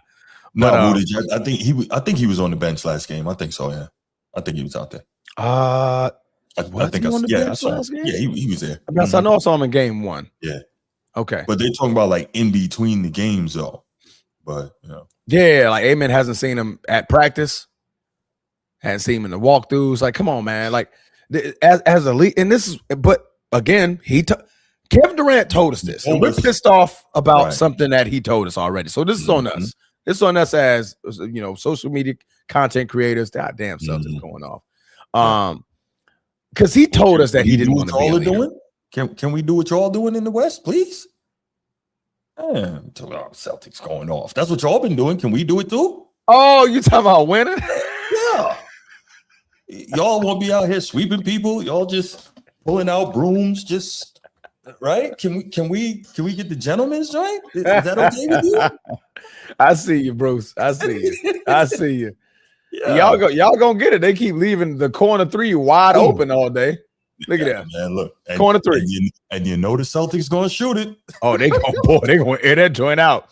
Yeah. You give them one green light. They've already shot 12 threes, and this is the first quarter. Yeah, that's what they do. 12 times 4 is 48. They're going for a 50 piece again today. Oh my goodness. But yeah, man. I mean, he already told us before that he just wants to hoop. He's not a leader. Right. So back to your point, Bruce. This is on the GM. You brought this man over here. Yes. You had a young talent in Sengun. You have another young talent, Amen Thompson, Reed Shepherd. You got Jabari Smith Jr. Get somebody else. This offseason, bro, look at moving Durant. Because that's just and that's possible. And, I like possible. Durant. That could happen. Yeah, oh no, absolutely. He's definitely a movable contract. But and I like Durant as a player, man. But those leadership qualities, that's horrendous. This is horrendous, bro. It really is. And I'm not just saying that because I'm a Laker, and my Lakers are the one giving them belt to ass. No, I totally. That's just like, bro, what are you doing? Not what we brought you here for. Yeah. No, we know. Okay, our bad man, Fred VanVleet, he got hurt. We saw this coming. Your GM should have definitely saw this coming. So, I mean, you could have some animosity towards your GM, but them dudes, man, they played all season next to you. They look up to you. You're the veteran on that team that they're looking to. They shouldn't be at the bench asking Jeff Green. Yeah. You know what I mean? They should be asking you. You know what, too? I just thought about it, man. I like Ime. I'm a fan of his. He deserves some of this blame, too. You can't scheme up something. The best you can do is having KD out here trying to run point. When, to Ed Dog's point, he's never been a point guard his entire career. Never been a playmaker. But this is what you got him doing? Come on, man. Every now and then, can he advance the ball? Sure. But you should not have this dude consistently running point out here. That ain't it. No. I mean, you look at OKC, Westbrook. You look at Golden State, Draymond Green, Steph Curry. You look at Brooklyn, Kyrie Irving, James Harden. He's always had a guard that handles the rock, that facilitates, that play makes. Ime, this was disaster. You coached that team that shut him out. You coached that Celtics team. You know what he can and cannot deal with. Yeah. Pathetic, bro. Aaron Holiday. Ain't he a point guard? And that Drew Holiday brother? Ain't he a point guard? Holiday? I think he's a point guard. Just not put him out there. What's the worst that could happen? Put him out there. Put a point guard out there. Booker is not a point guard. Booker was a guard. He's a swing man. I meant like point guards, Eddie. That's what I was talking about. In Phoenix, he didn't have a point guard. Right. That's why that was a travesty from the get-go. Right. Yeah, that was a travesty. They obviously we're seeing it happen again. We put 3 max guys on there and we're gonna win. Yeah, not quite. It's not how it works. And he's been trying to reinvent the wheel. LeBron James did something that not many players could do. Orchestrate a team while actively playing and be successful with it. Correct. Kawhi Leonard failed. Kevin Durant failed miserably. Those were his competitors. When you wanted to argue who was the best in the league in the last 10 years, Kawhi Leonard is on that list. That was always in battling back and forth between LeBron. Failed at what LeBron did. Kevin Durant, who's been back and forth with LeBron for like 15 years of who's the best player in the league. Failed 4 times. 4 different franchises. LeBron won with all of the franchises that he played. Damn, you're right. Jeez. The only time KD was able to do it was when freaking he joined an already created team. Let me get up out of this tight ass jersey. This is my wife's jersey, by the way. All right, man. I bought the wrong size and I gave it. Let's go ahead and man, you were preaching today, man. Let's go ahead and open up these phone lines. 904-219-8264, 904-219-8264. Give us a call, man. We would love your thoughts on this Rockets-Lakers series, whether it's your thoughts on Udoka or KD or the Rockets front office or the brilliant way LeBron is playing right now or what the Lakers are doing, man. Let's hear it. Nino, what's good, man? What's going on, guys? Hey, y'all know I'm a real brilliant guy, man. Sure. Follow the whole thing. Yeah. I got to side with Transformer, dog. I put my GM hat on. Hey, we appreciate everything, Hey, you can't mess them boys up with the money Bron getting now with Luka and Austin Reeves. Is just Bron playing D now. Yeah, just playoff D. Literally just playoff. You add them other two in there, he had to play extra D. He ain't got that no more. I just don't think with the money, they done chose Luka already. So, I mean, it only makes sense for a transformer thing. In my opinion. I don't know what they gonna do. Yeah. All right. Now, this is feel on Bron, right, Bruce? This is what we've been trying to tell you. Okay. He able to control a game like I call him a point guard. He's able. Everybody's not able to do that. That's why the Rockets is in trouble. The point guard is still a position that's needed. More so in the playoffs, because in the regular season, it'd be a lot of rec ball. Everybody get it, take off with it, run on, you know. In the playoffs, it slow down. So, what do y'all think? JJ was holding these plays that he running, or do you think he got to run it because Luka and them is not in? But JJ is running sets and plays I ain't seen all year. Yeah. Where that come from? Is that just like a playoff thing? No, you said it, Nino. You said it. Go ahead, Transform. You said it, man. Luka's not there. Correct. Luka changes your entire offense, bro. he's when you lose your first and second best scoring option on the team, right? And you're able to now finite and orchestrate a game plan around one player, that person is LeBron. LeBron has finally caved in. Well, I'm not going to say he's finally caved in, but he's one accord with his buddy that he got hired over there. They've been on one accord for years prior to the hiring. So, of course, there were sets already there, right? But you finally get to orchestrate these sets, and you finally got Luke Kennard being a very important piece in those sets.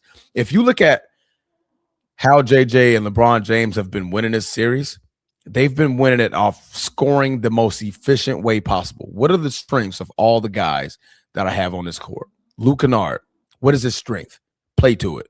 Rui Hachimura, what is his strength? We're playing to it. If you notice, they're not taking no crazy amount of threes.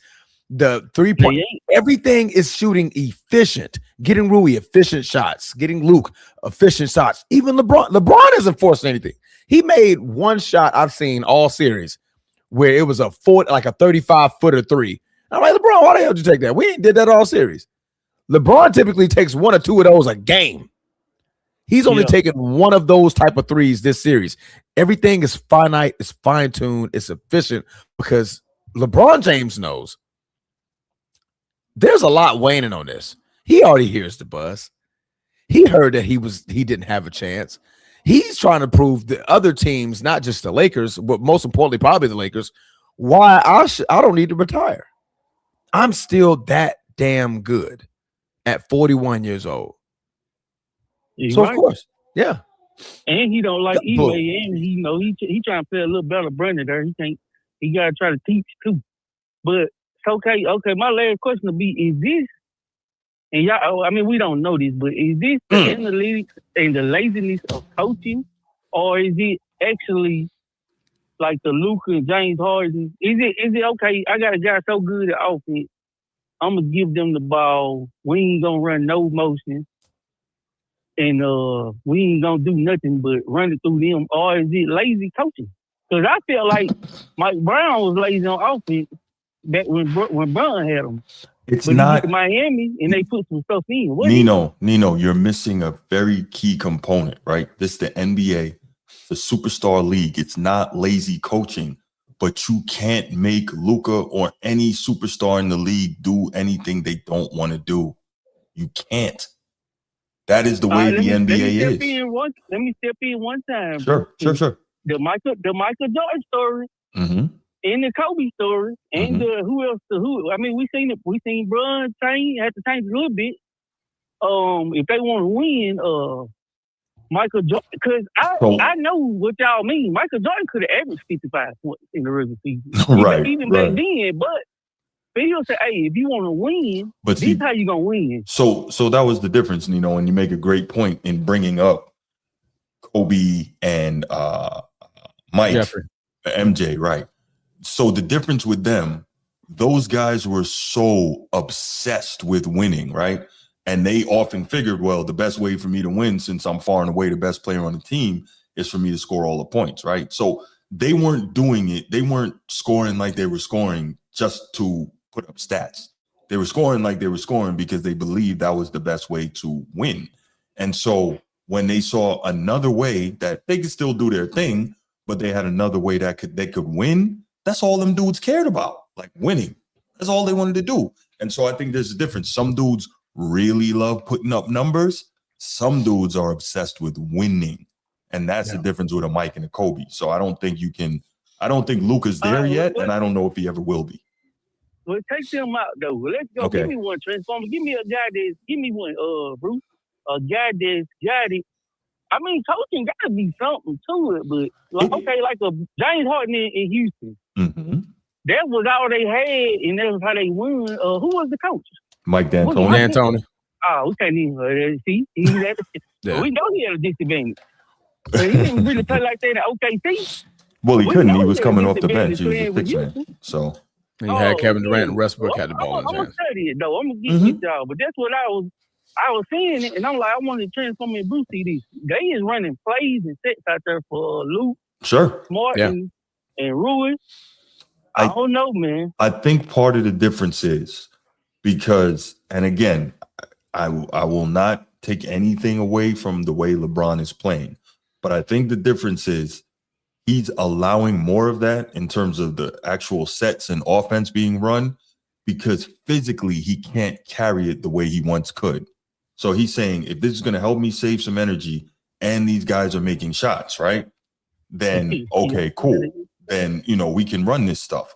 But think about peak prime LeBron, which obviously was a very long time, but peak prime LeBron that could literally do it all and carry a team that way. He's like, man, we don't got to do all that. I'm going to just run it how I run it. Yeah. And, how it goes is how it goes. Yeah, so, Big LeBron is giving Sengun 45. No, he just called the six like a coach. That's what that's why I say he like Magic.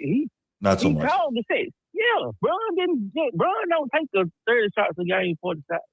He was calling the sets and setting players up in the right position. I'm talking about primary scorers that they gonna shoot it. Drummond. Yeah. He just pulled up. Hamstring? Yeah, that's what it looks like. I want to see what the next caller's gonna say though, man. I know some heat gonna come your way. I don't know why it's gonna be heat coming my way, but I'm never worried about that anyway. So yeah, that's a wrap. All right, Bruce. All right, Nino, great call, man. Thank you, brother. All right.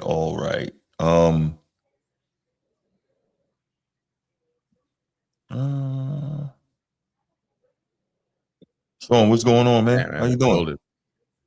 Man, what's up, Bruce? What's up, Transformer? What's cracking like Sean? Brother? All right, I'm good. I had to give credit to the Fossil. That he's playing amazing. You know what I mean? Fossil was crazy. He made KD look like the biggest coward in the NBA. Agreed. I ain't gonna lie, man. You know what I mean? Now, don't get it twisted though. Both of them actually did the weakest move in the NBA. But from the way of this series, plus the way of KD's failures and the competence, KD looked like he's the biggest coward. Now, I'm not saying that, Houston has to trade KD out of there or Ime Udoka needs to get fired, which is absolutely ridiculous to itself. Agreed. They got to make adjustments. They got to also find different players. Since you guys already sacrificed your future, you're going to have to find different ways in order to make KD work while being in Houston. And, and also try to find a way to make some of these teammates to stay. Because this is much deeper than just, man, I actually hate this team. This team sucks. Right. This is a guy that actually subliminally Criticize his He team. subliminally roasts the heck out of them online, out of their face. They did, and also he wasn't even a man to even say, "Hey, man, I will admit, I don't like you guys." Right. He never said that. He looks like what is it? The corporate lady that does not want to talk about the specific person that she doesn't like, but she will talk about other people. She will talk to other people that they don't like them. That's kind of like what KD's vibe is. And to be honest with you, he kind of deserved the heat. He deserved the heat. A lot of heat, even more so. As much as I'd be roasting LeBron and whatsoever, LeBron is looking amazing and also pretty much look more selfless than what KD has been doing. I ain't gonna lie. Now I'm not gonna give. I'll still give some pushback though. JJ Redick should have done this a long time ago. He knows that he could actually practice with this team, and he did not do it because he was just kissing up for his boss. But now, you know what I mean, when things are serious, that's when they actually do. It looks like the team actually practices. They're not like playing accidental basketball. They're playing much more smart. They actually shoot more smart shots. They're more efficient. The defense, they're playing more than just zone. It's not like, oh, I'm taking out I'm just making things up as I go. This is very cerebral basketball strategies that I'm seeing. You know what I mean? Also, I think it's awesome. For sure. But yeah, I mean, like Houston, you know, people were hoping about Houston, saying that they were up there with Denver and I did. and the Boy, was I Spurs wrong. and OKC, a whole lot of people, and now it's falling off the bricks. And KD got exposed. You know, there's nothing else that people could do about it. Right. He got exposed. I mean, he's still going to play. I do believe he's still going to play all the way until the Seattle Supersonics come back. You know, maybe in the next 2 seasons or so. But yeah, KD is not a leader. You have to find someone who is bringing more leadership to the team while KD just being KD, which is like, hey, I'm going to score my buckets and you guys will fix it out. Right. That's the unfortunate part. You know, I mean, if the Houston Rockets expect KD to be a leader, that's the wrong way upon a star. to trade for. That's Correct. the wrong person to trade for. No, you're right. The dude that has not wanted to take any responsibilities for anything after leaving Golden State. You know, I mean, you make up super teams. You constructed your own teams. You brought people that you want to be in there. And when after all this fails, you didn't even say, hey, man, you know what? I apologize. I should not even bring these type of people to be in your organization. No, you just say, hey, I'm just going to get out, go to the next team, and just do it all over again. The only reason why now at this point, KD is just he's just there for tickets. You know what I mean? If you want him to score for the scoring record, same thing with LeBrick, or even LeBron actually at this point, since you know he's playing good, then you're gonna want him to concentrate on that scoring record, or to be good in the playoffs. You know, he's just right now another James Harden problem for Houston, and that's kind of awful for them. But you know what I mean? It is what it is. Yeah. And I lay my plane here. You know. No doubt, man. I appreciate the call, show. Good stuff, man. That's a good one. He called him LeBron, y'all. He did. You know what? I respect the fact that Sean called in and he gave LeBron his due, man. Sometimes we got to do that. Not you, Transformer, but people like myself who are often critical of him. Like when he's doing what he's doing, well, what can you say? you know, you gotta. So yeah. Bleacher Report just I must have missed it, but Bleacher Report posted this 23 hours ago. In 2020, LeBron eliminated Harden and the Westbrook Rockets and sent them into an entire franchise rebuild mode. 6 years later, the young guys literally born from that rebuild to face him are down 3-0 against the 41-year-old version of LeBron. They did start rebuilding that team after they lost. That was the 2020 year in the bubble. Mhm. I think Westbrook left first or Harden left the very next season. How your boys feeling? How you doing, Transform? I ain't even speak to you the first time, man. Oh man, you good, bro? I didn't have my headset on. You good, bro?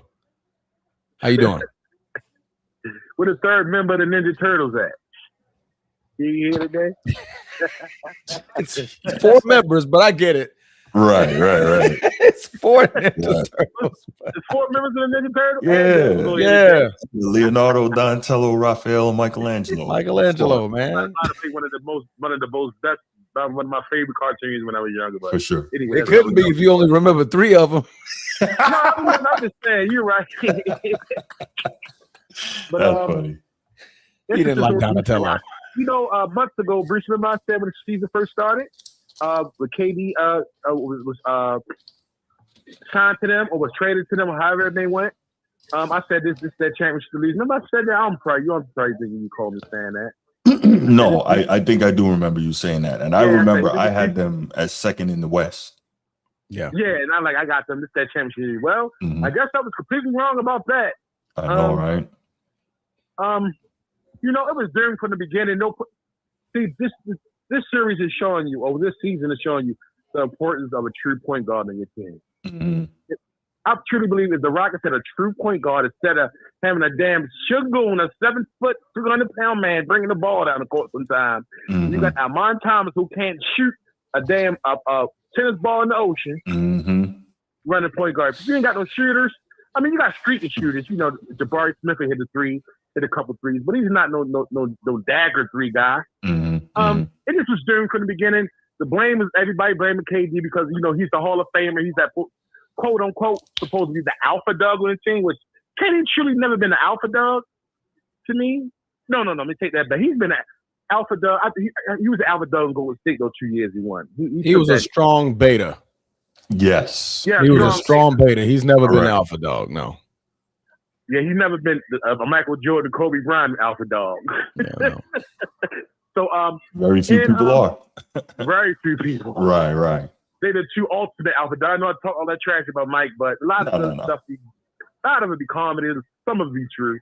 No, I got you. He was a true dog. But Houston was there from the beginning. No point guard. You have no point guard. Your point guard is your engine. You'll have no engine in your car, or how could I say, a janky engine. Things won't go well, and we are seeing it. Reed Shepherd should be a damn shame of himself. Yeah, like he's scared off the mother.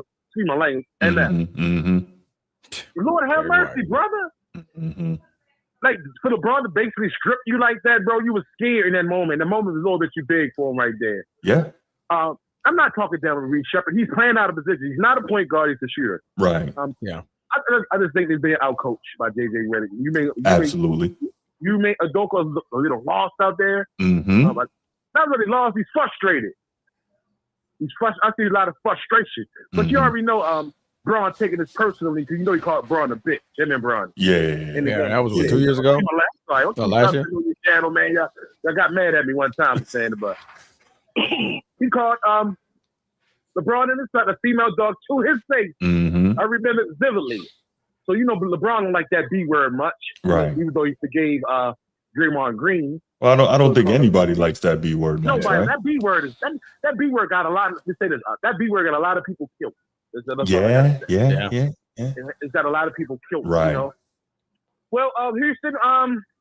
My thing is now the KD thing. Is he going to stay or he going to bounce, jump ship like he always did? Probably so. Well, he wouldn't leave. If he moves on, he would get traded. He wouldn't. He'll get traded. Yeah. Okay, let me say this. Let's get a fair shake with a point guard with them, and let's see what they do. I agree. One more year. I agree. Let's see with a true point guard. Hey, did Rondo ever retire? I was telling one of my other homeboys, he's coaching. He's assistant coaching in the league right now. But I was telling Rondo one of 40. How's Rondo about 37, 36? Yeah, he's up there. He's younger than LeBron. Right. Rondo's he's a point guard, like like you know what they call it. He's a true Chris Paul, a point guard. Yes. I'll have him more faith. Rondo is a natural. You put the ball in his hand, he's ready to go. He stays in tip top shape. I saw him. He's cut up like a bag of Heron. So why didn't go get Rondo? Why didn't go get Schroeder when Schroeder was available? Bruce, and I agree 100%. That's what we were saying earlier when we were saying some of this blame has to go to the Rockets front office. They didn't do anything before the season started. They didn't do anything at the trade deadline. They didn't do anything. They didn't pick up anybody off waivers. Like, these are moves they could have made to solidify that position. So you're absolutely right, man. So Rondo, I'm just trying to figure out his age. Rondo about 30. I think he's still gonna go. He really. He never. I think so too. Did he? I don't think he officially retired. I think he did last year, didn't he? I don't think he did. I don't think Rondo ever said he was retired. Okay, but even if he did, he can come back, right? He can come back. And Rondo, I've seen hell, Jordan did it twice.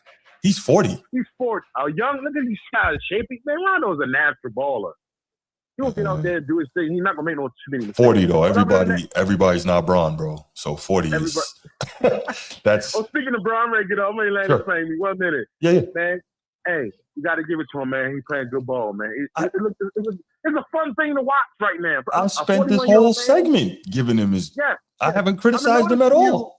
Yes, I mean, notice you later, you've been bigging him up, and that's respect. But he's fun. He's fun to watch at 41 years old. Who would have imagined? Right.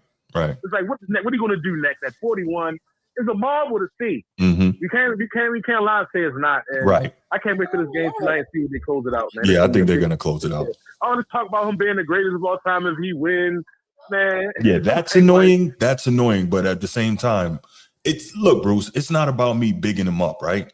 It's about the fact that he's not giving me anything to criticize. So I can't. You know what I'm saying? He ain't flopping. He's making the right decisions. Hooping. Man is hooping, bro. He been saying a lot of stupid things or things that we question. Right. Playing ball. Mm-hmm. And all right, bro, hit your boys back. All right, no doubt, Bruce. Thanks for the call, man. All right, brother. All right. Yeah. Actually, this is the month he retired 2 years ago. Oh, there you go. Okay. Yeah, he retired 2 years ago. He did officially retire. Okay. Yeah. But yeah, man, that's what it is with LeBron, man. It's not about me bigging him up or trying to do anything like that. It's very simply, if he gives me nothing to criticize, I can't criticize him. And what he's doing, his team is playing extremely well. So like all I can do is say what I see. And this is what I'm seeing. So, you know. Absolutely, man. Shout out to Rui, man. Shout out to Marcus Smart, Luke Kennard. Like, them guys have stepped. Jackson Hayes, man, unsung hero coming off the bench. Just really stepping it up when it matters the most, man. Mm-hmm. And making LeBron look even better. Because I mean, if they're not knocking down those shots, then of course you don't know what type of LeBron we're gonna see. We're gonna see a more aggressive offensively LeBron, but they're doing such a great job that he doesn't need to be. Right. You know, 22 attempts, and that's because of overtime, right? That's his highest attempts that he's had so far. Played 45 minutes. I mean, you're also including the overtime as well in that, but you know, they're doing a great job, man. They're doing a great job. All right. Okay, let's move on because I'm sick of this freaking Laker love. It's really starting to make my skin crawl. I can't do it. Put that down, man. Put that down. Oh, don't worry about it. I got another one over here because he is soon to return. Good old Luke is coming back. Hey, what's up, bro? What's up, Chess Mama? What's cracking like a captain? Man, we're chilling like a motherfucker. Hey, I mean, my bad, bro. My bad, bro. Chilling, bro. All right. Hey, bro. I don't got no problem with nothing y'all said, bro. I'm just not seeing when y'all say like LeBron needs to leave the Lakers. That's the only thing I'm not getting, bro. And I don't want to turn it into that, but it's just something like along those lines, bro. That I don't understand. I'm not saying. You're taking it as he needs to leave. No, I didn't say he needs to leave. I said, do I want him? Would I like him for 15 or 20 million? Absolutely. But would I want him at 40, 45 million? Absolutely not. Absolutely not. That's doing your cap a huge disservice to where you can go and get you another superstar. Transformer, top players in the league getting 70 million, and you think LeBron gonna take 20 million, bro? Absolutely, he should. Now you up that number a little bit. Now I can see if you said like 35 or something like that. Like you said something along those lines. I'm saying half, at least half of what I'm saying. his skill set demands top dollar. I get what you're saying when you're saying he's gonna be 41, 42. Yes, that knocks it down. But to 20 million? Because you got to think it's because LeBron's not going to sign a 1-year deal. This is going to be a multi-year contract. And you got to take into consideration what he brings in. What is he bringing in? Huh? What is he bringing in that we haven't already seen? Transformer. Just do on your own time, bro. I'm saying on your own time, bro. Just Google the value having LeBron James. Buddy, that got nothing to do with winning. That has zero to do with winning. So that's what I care about. Okay, is LeBron still a good player? I think you're misconstruing what I'm saying. If I want to have longevity for this 5 to 7 year window, it doesn't include LeBron James. That's what I'm saying. My championship window is now 5 years strong with Luka. I can't build anything around LeBron James. What you mean, bro? He just went from the third option to the first option. He's the most flexible player you got on the whole motherfucking roster. What are you talking about? He's 41. Okay, all right, young disciple. God damn it, bro. You're going way too. He's 41 years old. Who's building around a 41-year-old in the NBA? Bro, nobody said build around him. What are you talking about? So give me another third option that you can put on the team right now that's better than LeBron. I will get plenty for value, absolutely, when I get Luka back. Then give me one. Just give me one. Plenty. Who? I'm not gonna pay this man $45 million, bro. I don't need to name. I don't need to name you shit. I don't have to name shit. I don't have to name shit. I don't have to name shit. Because I can. Bruce, I'm about to hang this phone up. Because this man, you tapping way too hard for this man. He's 41, will be 42. I'm not paying him $45 million. That is stupid. That is dumb. That is dumb. Giannis Antetokounmpo. Would you take Antetokounmpo over LeBron James right now? Hey, bro. Would you take Giannis Antetokounmpo? Would you take Giannis Antetokounmpo over LeBron James? Would you take Giannis Antetokounmpo over LeBron James? Would you take Greek Freak right now? I'm asking you a question, bro. Would Greek Freak be the third option? Greek Freak will replace LeBron's cap. He will replace LeBron's cap. Now I have a Luka Doncic and a Giannis Antetokounmpo. I'm building a championship team. We talking about a third option, though, bro. Like, what you don't understand about that? What you want your third option getting paid $52 million? I don't. I just set up here and that's said, dumb. Bro. I just set up here and said 35. Hang up, Bruce. We're just throwing a number out there, bro. Nigga, you or me, nigga. You are, bro. Now one of us work for the Lakers, bro. So we don't know what they books is. Because you're not thinking with logic, bro. You're not logically thinking. You're not logically thinking. I'm a Laker fan. I'm caring about the longevity and getting an extra piece. I can't build around LeBron James getting paid that much money, bro. When you say build around, what do you mean? They building around Luka. What I'm saying is that LeBron is shut up and listen to what I'm saying. Shut up. Just shut up. Shut up and listen. Building around LeBron James is building around his cap. That's what I'm saying. I'm not saying build around the player. You're building around his cap if he's getting paid 40-something million. That's what you're building around.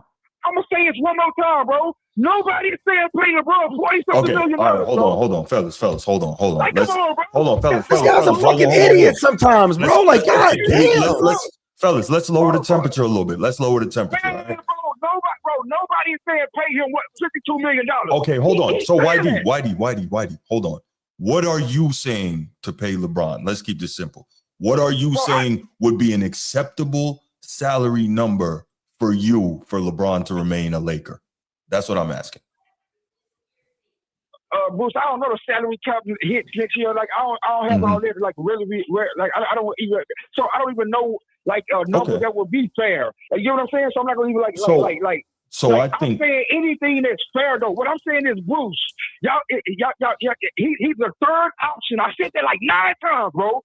So pay him like a respectable third option, bro. That's what I'm saying, bro. Okay, so a respectable third option, not on a super team because super teams are falling apart now, but respectable third options are somewhere between 20 and 30 mil, which is what Transformer was saying. No, bro. I said 35. He said 20. No. He said between 20 and 30 mil because he said about 25. So we're saying 35. 35 is beyond that point. And then also, and he's 41. And you gotta count age. Hold on 1 second. And you still gotta pay. You still gotta pay Austin Reeves. He's coming up to get paid. And the Lakers said they want to keep him. And they just paid Luka a quarter bill. So $250 million. And then you have to flesh out the roster.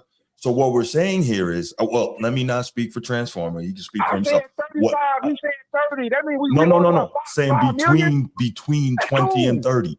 So 25 to 28, but probably not over 28. Like that's about as high as you go. Yeah, go ahead. I'm saying what third? I'm saying he's a third option, bro. Build around Luka, but who is a better player to put beside Luka than LeBron? A guy that when Luka go down or some shit like this happen, he can carry you in the playoffs. Y'all saying the way y'all try to evaluate LeBron, y'all be We're killing not me. You're talking. There's a difference between the future and right now, bro. Right now, LeBron is doing an absolutely great job. And I can't guarantee that's going to happen for 2 to 3 years from now. That's what I'm saying. You're caring about tomorrow. I'm caring about 2028, 2029. Bro, I'm saying, bro, LeBron can sign 1 year deals, bro. That's what I'm saying, bro, and let him go out gracefully. You just didn't hear what I said. You didn't hear what I just said. Did you hear what I just said? I care about 2028, 2029. LeBron isn't there. 2028, 2029? Bro, okay, bro, this is what you're not understanding, bro, that I don't think you're listening to. No, you're not understanding, but go ahead. 28, 29, okay, I get that. Cool. What's wrong with having LeBron in that third slot until then? For 25 to 20 million, I will take him. Right. I was about to say there's nothing wrong with having him in that slot as long as it's at a price the money has to work. Organizational is comfortable with. That's it. The money has to work. Listen, got nothing to do with his play. Whitey, hold on. Whitey, hold on, Whitey. We'll give you 30 seconds to land your plane. We're not going to interrupt you. We're not going to cut you off. I already landed, bro. I'm done. Okay, we're bro. good. We're Gucci. Appreciate it, bro. I appreciate the call, man. Whitey always brings the passion. Jesus. The man is 41, bro. Let it go. Let it go, bro. It's okay. Jesus Christ. I mean, I can't even get back to the no topic. The B pass was heavy today, boy. Golly.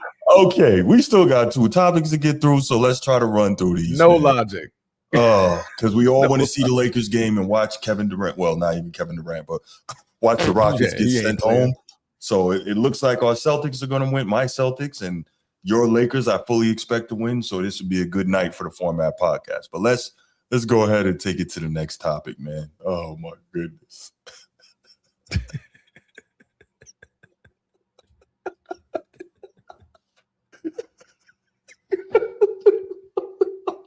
I'm sorry.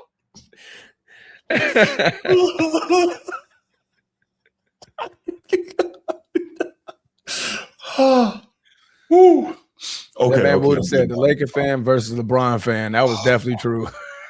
That's hilarious. that was a perfect comparison. Yes, it is. Oh my gosh. Okay, let me pull up this playoff bracket. So, all right. This I thought was interesting. And Transformer, I really wanted to talk to you about this because I think you're gonna have some great insight because Okay, my bad.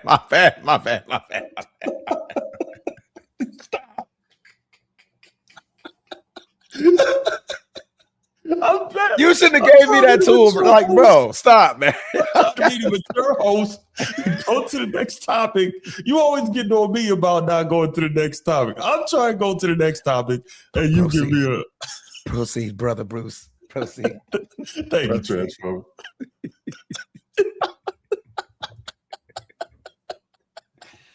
God damn, them shits was dripping today, dog. Oh man. See, this is why we can't have nice things. Yeah, we can't. Oh, all right, bro. Oh, so I definitely wanted your insight on this because I know you always have a way of like showing me stuff in a way that I didn't see it. So here we go. We're looking at the Western Conference, right? Yeah. OKC leads 3-0. The Lakers lead 3-0. Minnesota leads 3-1. Spurs lead 3-1. Okay. Mm-hmm. Now we go to the East. Orlando leads the Pistons 2-1. The Cavs and the Raptors tied at 2. Knicks and the Hawks tied at 2. Celtics leading 2-1, possibly 3-1 at the end of the game tonight. My question is this. I can't wait to hear your answer. I wish Snead was here for this too. Yeah. Why is it that the series in the Eastern Conference playoffs seem to be so much more competitive? You have any thoughts on this? Because I really can't figure it out. I think it's very simple. Okay. I believe it's very simple. Okay. Because you look at 1 through 4 on the Eastern Conference. Okay. Then look at our 1 through 4. Right. Right? Take that same 1 through 4 from the West and switch it to the East. You don't think they still blowing them out? Touche. It's pretty much good. The 1 through 4 in the West are just that much better. They're just that much better than the 1 through 4. Spurs, Denver. But the funny thing is the Denver is number 3 in the West, and their series is flipped. Their series is flipped. But Minnesota, I would definitely take a Minnesota over the Hawks any day. I would definitely see that being a 3-1. Yeah, you know what I mean? Lakers, Raptors, that could be another 3-1. I mean 3-1, 3-0, right? OKC would have massacred Orlando by now. This thing wouldn't even be close. Yeah. It wouldn't even be close. The Spurs, they would have put the Sixers out of there early. Okay.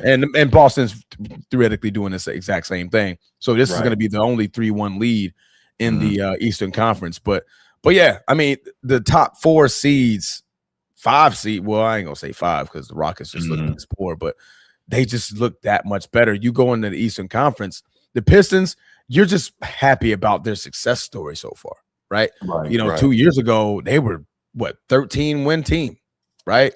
Then they come back last year, would improve by 30-something games or 30-something wins or something like that. Then now you look at them, they made the number 1 seed, right? But obviously we're seeing in the playoffs that they do have some flaws that I'm pretty sure they're going to be looking to address in the offseason. But they're going through those woes right in real time. Cavaliers and Raptors, I mean, Snead has been saying this more than I have, that they just been really inconsistent, right? Just not finding their rhythm, haven't been defending really well, even though they have a defensive player of the year on their roster. I don't see how they're not defending well. What's up, Mel? Shout out to Man Down Sports. You look at the Knicks. I mean, you would think battle tested, coming in with a chip on their shoulder, just trying to get back to the Eastern Conference Finals to prove a point. And you're 2-2 with the Hawks. And granted, the Hawks for the last 2 months have been balling out of control, and the Knicks can't turn on that flame. And the Celtics are cooking the Sixers. So, that's pretty much the only series where it's just not really competitive. Nobody knows what happened in game 2 for Boston. I mean, Boston just shot horrifically from 3, and that was just it. Yeah. That was the reason why. But and Edge Cone played out of his mind. Shout out to him. So honestly, this would be the sweep happening tonight if it wasn't for game 2. But right. But yeah, that's my take, man. It's just 1 through 4 in the West is just that much better than the 1 through 4 in the East. Okay, yeah, because I was like trying to evaluate it, and I was trying to break it down, and maybe I was just thinking too deep and looking at it, putting too much mustard or whatever the expression is, but I couldn't figure it out. And I'm like, well, this might be worth a discussion, because in the West we just see people getting smoked, and in the East we see a competitive series, and it's kind of weird. Yeah. I mean, because honestly, a Pistons-Suns series, that could be a little bit more competitive, right? I mean, that matchup handles a little bit more differently. Cavs, Rockets, I think that'll be a little bit more competitive. The Knicks and Timberwolves, I think that will probably be one of the better series out of all of them. Yeah, that would have been a very, very great series. And you look at Celtics would have beat the shit out of the Trailblazers by now. But yeah, I mean, I just think that the topness of the Western Conference is just that much more dominant. Mm-hmm. Yeah. Well, I really don't have much to add to that. I thought there was more to this. That's why I was like, I can't wait to talk to Transformer about that. I hate when you do that. Because I thought we was going to have one of our in-depth, Damn, he kind of put a pin in that one fast, huh? Oh, man. Hey, take a 1 through 4 and put it over there. What do you get? Shit, blowouts anyway. Blowout. It's going to be a blowout. But I mean, yeah. I mean, but the future is bright. I mean, you look at the Eastern Conference when it comes to their young talent. I mean, you're expecting the Pistons to be formidable for years. Raptors are coming out of nowhere. They're going to be formidable as they're growing. Hawks, they found the right mixture of guys, so they're going to be formidable. These up-and-coming seasons, I think we're finally going to have a good blend of 1 through 8 on both conferences being legit, being absolutely legit. I mean, because it hasn't been that way for a while when it comes to the Eastern Conference. Eastern Conference has typically been top 4. Heavy with their teams, but I mean, obviously, we're seeing a good change for the Tide with a little variety in it. Okay, I completely disagree. What did you disagree on? I disagree with figure drawing. He doesn't like Giannis. He's passive aggressive in the worst way. I don't know how anybody who's a LeBron fan can have an issue with a passive aggressive player, but okay, whatever. I'll take a Giannis and a Luka. Oof. I think that's nasty. Well, so here's the interesting thing, like real quick on the Giannis piece. When I say I want to see Giannis in New York, obviously for many reasons, but when I say I want to see him there, Ed Dog's argument is that he can't play there because Brunson needs the ball. So how would Giannis play with Luka? If we're using that same argument, I think he'll do fairly well in New York. I think he'll do great in New York. I think so too. I'm just saying, just basing it off of Ed Dog's argument, just his sheer slashing ability is a huge threat. And plus, he's another lob threat. Luka loves lob threats. Just run right to the rim. Yeah. Oh, Giannis goes to the rim. Shit, I'm just throwing him the ball. That's it. Screen and roll. That screen and roll. That screen and roll is going to be tough. Yeah. Well, look, since I don't have anything here, let's open up the phone lines and take a couple of calls on this. I would love to hear 904-219-8264, 904-219-8264. I'd love to hear if anybody else has any thoughts on why the series in the East are so much more competitive than the series in the West.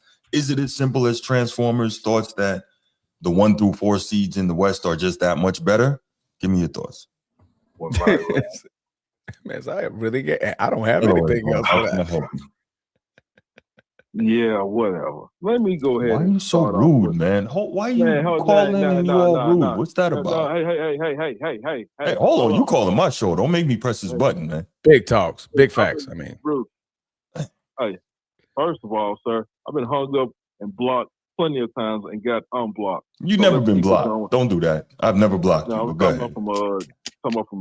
Anyway, let's keep going. God. Okay, I get it. Let me just say this here. Now, Transformer, you kind of bothered me a little bit when you said, you would think the Minnesota Timberwolves would swept the Atlanta Hawks. That's very disingenuous. I didn't say sweep the Atlanta Hawks. You said what? I didn't say they would sweep them. Okay, but what would you give them? At least about 6 to 7 I'll games? give them about 2-1. It'll be 2-1. It'll be a little bit more competitive. I mean, that would have been one of the better matchups to have, but I think Minnesota would definitely be the winner. What about, if the Trailblazers was over there, would you still pick the Trailblazers over the Atlanta Hawks? The Trailblazers would then run up against who? Hold on. I just had it up. I just literally got rid of it. They're a 5 seed. They'll be against us. They would have been sent home. They're playing us. Raptors ain't beating Lakers.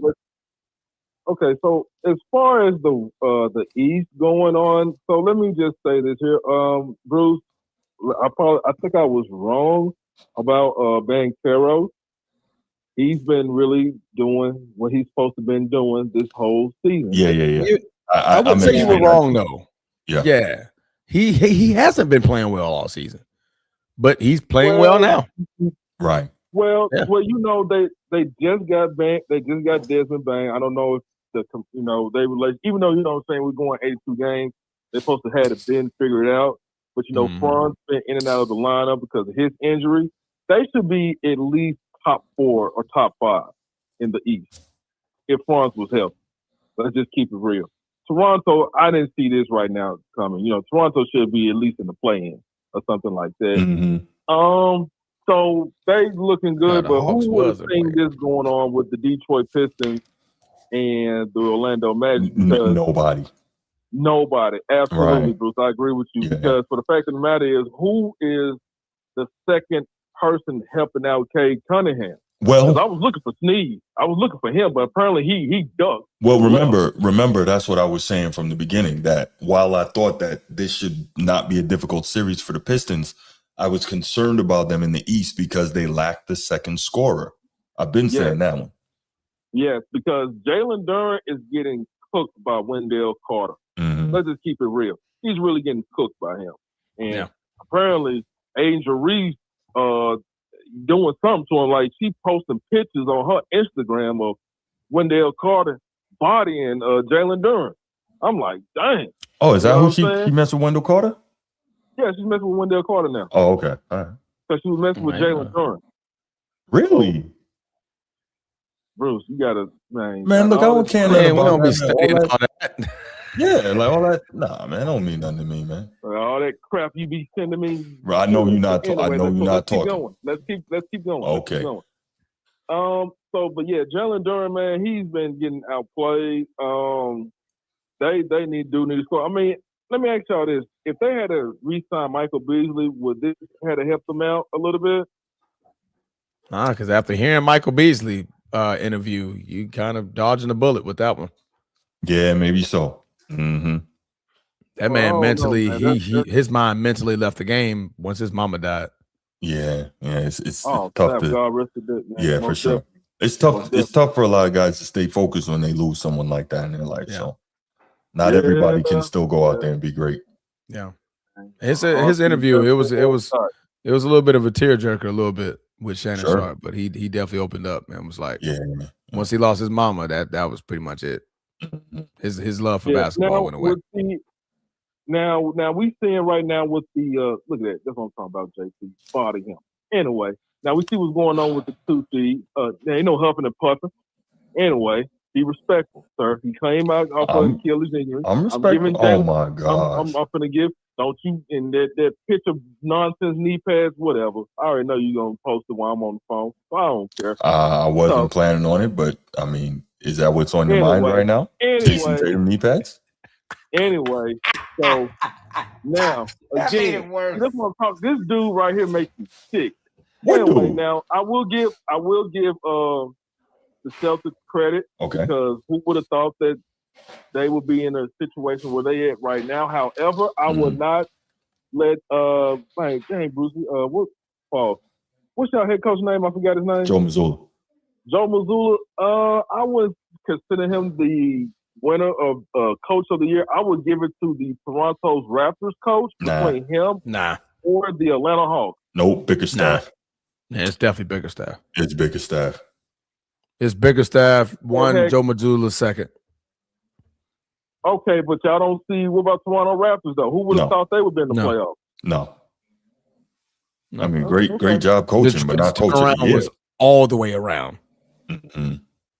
Yeah, that's clear. It's like a 70-25-5 split between coach of the year right now. Mm-hmm. Then Bickerstaff holding that 70% strong. Okay. Let's see here. We already talked about number 3 is New York Knicks. Now, with that being said, what's going on with New York? If they lose this series, will Mike Brown get fired, Bruce? You never know what the hell James Dolan will do. But here's the thing, though, right? The whole point of Mike Brown getting that job was because you didn't get where you thought you should get with Tibbs. So you said, I'm going to bring in a guy to take us over the hump. But realistically, Mike Brown they settled for him because they didn't get the guy they really wanted, who I believe was Mike Malone. They wanted Mike Malone or they wanted Jason Kidd.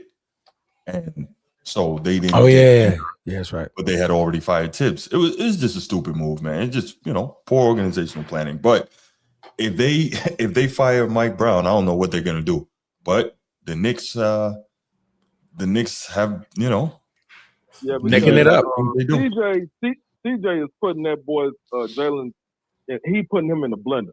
I mean, he also another guy who can't. Who Big three JB. Big three JB. You know what I'm saying? He's putting him in the blender.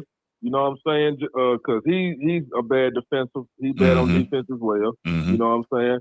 So I do like they pick up that we did talk about when it comes to you already talked about Cleveland. Cleveland's gonna be Cleveland. I don't know what's going on with that situation, Donovan Mitchell and all that. So who shot that three? Was it Jaylen Brown? Yep. Anyway. You see this guy transforming? No, I just said anyway. Right. Anyway. Mm-hmm. Now, when it comes to who else? Who's number 5 seed? We already talked about Atlanta. I do like them picked up Kuminga. Hey, Steve Kerr. Now you see what Jonathan Kuminga is doing. Right. But they say he couldn't fit in their system with Stephen Curry and all that. I don't understand how. I think he probably could. Who was the 6th seed? The 6th seed is who? If I'm not mistaken. The 6th seed is the Hawks. Yeah.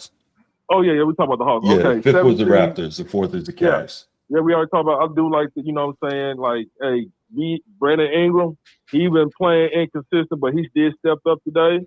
Did play, So then, of course, we see what's going on with Philly. They doing what they doing. And then here we are, number 8, Orlando. When Orlando should have been at least a top seed, but hey, injuries and everything like that, they look good. Right. So, but anyway, that's all I got, fellas, man. Just watching the game. Jason Tatum bringing up the rock. Cook. There we go. What? Okay. Yeah, that turnover in the paint. Turnover. I gotta go. Turnover. Now he gotta go. You see that? Good day, sir. Yeah. Good day, sir. Yeah. You be you. Water. Bruce, what's good, man? To keep it brief. Yeah. Okay. Is the East more competitive? You talking about all time or just this? No. This playoff season. This season. It seems like you can't truly say so till it's over because who knows? The West might vamp up with a couple wins or two. Sure, but Denver got to win. Yeah, well, I mean, just how it appears right now. You know what I'm saying? Like, I'm not saying it is or it is. I'm obviously not trying to say the East is better, but right now the series in the East are more competitive. I got you. Yeah, because that's what you think. I mean, that's your opinion. Yes. Yeah, I got you. We can't really. Hey, everybody can win. I guess I can't really say at the moment to it, actually somebody get a number 1 or 2 in the West. Hey, I will say this: the West got all the stars. I mean, the biggest, the West got all the stars for real, the superstars, the mega stars. They got the MVP. Yeah, they did. Yep. I mean, the MVP is going to come out the West for like the next 5 years. Yeah. Jeez. Yeah. 5-6 years. You got Wemby coming down the pipe. You got Ant-Man. He might sneak one in. You got Jokic. Still got Shea. You got Luka over there. Yeah. Right. Yeah. So we never know. Let me say this. I just can't really say it until it's all over. Maybe that's how I'm looking at it, Bruce. That's my opinion. No doubt. Can't really say, hey, what if we used to get a win tonight? It'll be, it's over. Be down 3-0. That ain't nothing special happening there. Yeah. And what if Denver get back in it? What if Portland win tomorrow? 3-2, you never know. Wemby still out. You never know. Injury. No, Wemby came back. Wemby came back today. He played today? Okay. Yeah, he played today. Let me say this. That series is over. Denver is regular scary for Minnesota. I think it's going to go 7. I got that going 7. If they go 7, I'm favoring Denver. The championship pedigree, Jokic going to get something in order. It's going to work. They ain't gonna wipe them off. Ain't gonna be no gentleman's speech. I don't know about 7, Bruce, but I do agree with you that Jokic is going to have a Jokic game. Like, when you're that good, and to your point, championship pedigree, multiple time MVP, you're not just gonna roll over. You're going to deliver one of those games to at least stretch the series out a little bit. So I can agree with you there. But I will say this: Orlando, Detroit going 7, New York and Atlanta going 7. So that's a good thing. I like that they going 7. Yeah, Boston just going to be sitting there waiting. Yeah. Detroit not going to go far because they're one trick pony in my opinion. But Boston, let's see if Jokic get a win or two, and let's see if Portland sneak one. And that's how I'm looking at it. Other than that, I should boys back. No doubt, man. Appreciate it. All right. Okay, good stuff. Transformer, let's go to the final topic here. And this is where we get in our little football fix right quick. The NFL draft. Right, I know. Where's my man, I had it all. Hold on. I had some notes here. Basically what I wanted to talk to you about was your thoughts on, and we can make this quick, but your thoughts on what team or teams do you think had some of the best drafts this year? Oh man. Have you had a we're chance going that direction. Okay. Yeah. I mean, we don't have to get too in depth, but just to kind of scratch that football itch. Yeah, man, scratch that football itch. Teams that have some good drafts. Baltimore. I liked Baltimore's draft. You guys went and you got your lineman. Yeah, I think your second pick was like an edge rusher, and I believe you went like back-to-back receiver, right? You go back-to-back receiver. Yeah, I believe so. Yeah. So I think you guys had a decent draft. You addressed the need. Guard out of Penn State in the first round. Okay. Outside linebacker in the second round from Missouri. Yeah. Oh, Jacoby Lane, the damn Trojan receiver, but he's good. Elijah Surratt out of Indiana. To me, I like that one. We saw him. Yes. We saw him make a lot of great catches through that playoff run. Yes. You know his nickname is Waffle House? Waffle House is funny. I assume he's always open. Wow. I just thought he liked Waffle House, but that sounds better. That sounds accurate. I mean, he's the wide receiver, he's always right? Open. Yes. That would be my assumption. That's a good one. I was like, damn, I just thought he loved Waffle House. Like, no, man, he's always open. Always open. What? That's a bar, Bruce. But no, man, I think definitely you guys were one of the teams I looked at. I was like, okay, you know what I mean? Because you guys, kept your pick. Obviously, you would have traded away for Max Crosby this year, and I believe you had next year's first round pick on the table. But obviously, I mean, you did great picking up that lineman and addressing the edge still with your second round pick. And then you went and got some receivers, man. Get Lamar Jackson some weapons. Right. That was pretty major for me. I believe it was the I mean, of course, I mean they always got top picks, but the Jets had some pretty good picks, man. I did like their draft. But where's the Jets? Jets. New York. Why doesn't that let me get to New York? I can't get to New York. The Jets did have a good draft. They started off the first round really well. Yeah. Why can't I get the Jets? I'm pulling it up right now. So Jets started off with number 2 overall pick, David Bailey, the edge rusher out of Texas Tech. They got tight end Kenyon Sadiq out of Oregon with the number 16 pick. Nice. Very good. Omar Cooper, wide receiver out of Indiana. Yes. Another really good. Yeah. 13 touchdowns and 937 yards this past season. Very good. Absolutely. They get the cornerback, D'Angelo Pons out of Indiana. Yeah. That's a really top corner. He's not that big, but we saw what he did throughout the playoff run as well. Yes. They got one of your guys, a defensive tackle out of Florida State. They got a backup quarterback, Cade Klubnik out of Clemson. I don't know that I like that pick too much. Yeah, they're going to be searching next year for the quarterback. This is going to be a nice. This was a nice draft for their future as they're going to get the quarterback next year. Yeah. That's what I definitely liked about it. Yeah, they got an O lineman. They got a 6'6", 350-pound guard from Miami, and you know that Miami O line was vicious. They were just moving everybody all over the place. So that's big. And they got a defensive back out of Kansas State. So I think a very solid draft for the Jets overall. I think that's a great assessment of a pick that really did well. No, absolutely. Yeah, I think they did really well. look at the Browns did well too, man. But who did the Browns get? I'm about to. Oh no, they had a good draft up until like the 6th round when they drafted another quarterback. I was confused. Yeah, I don't know why they did that. The kid is good though, and he may end up being the 3rd quarterback on that team. He's good.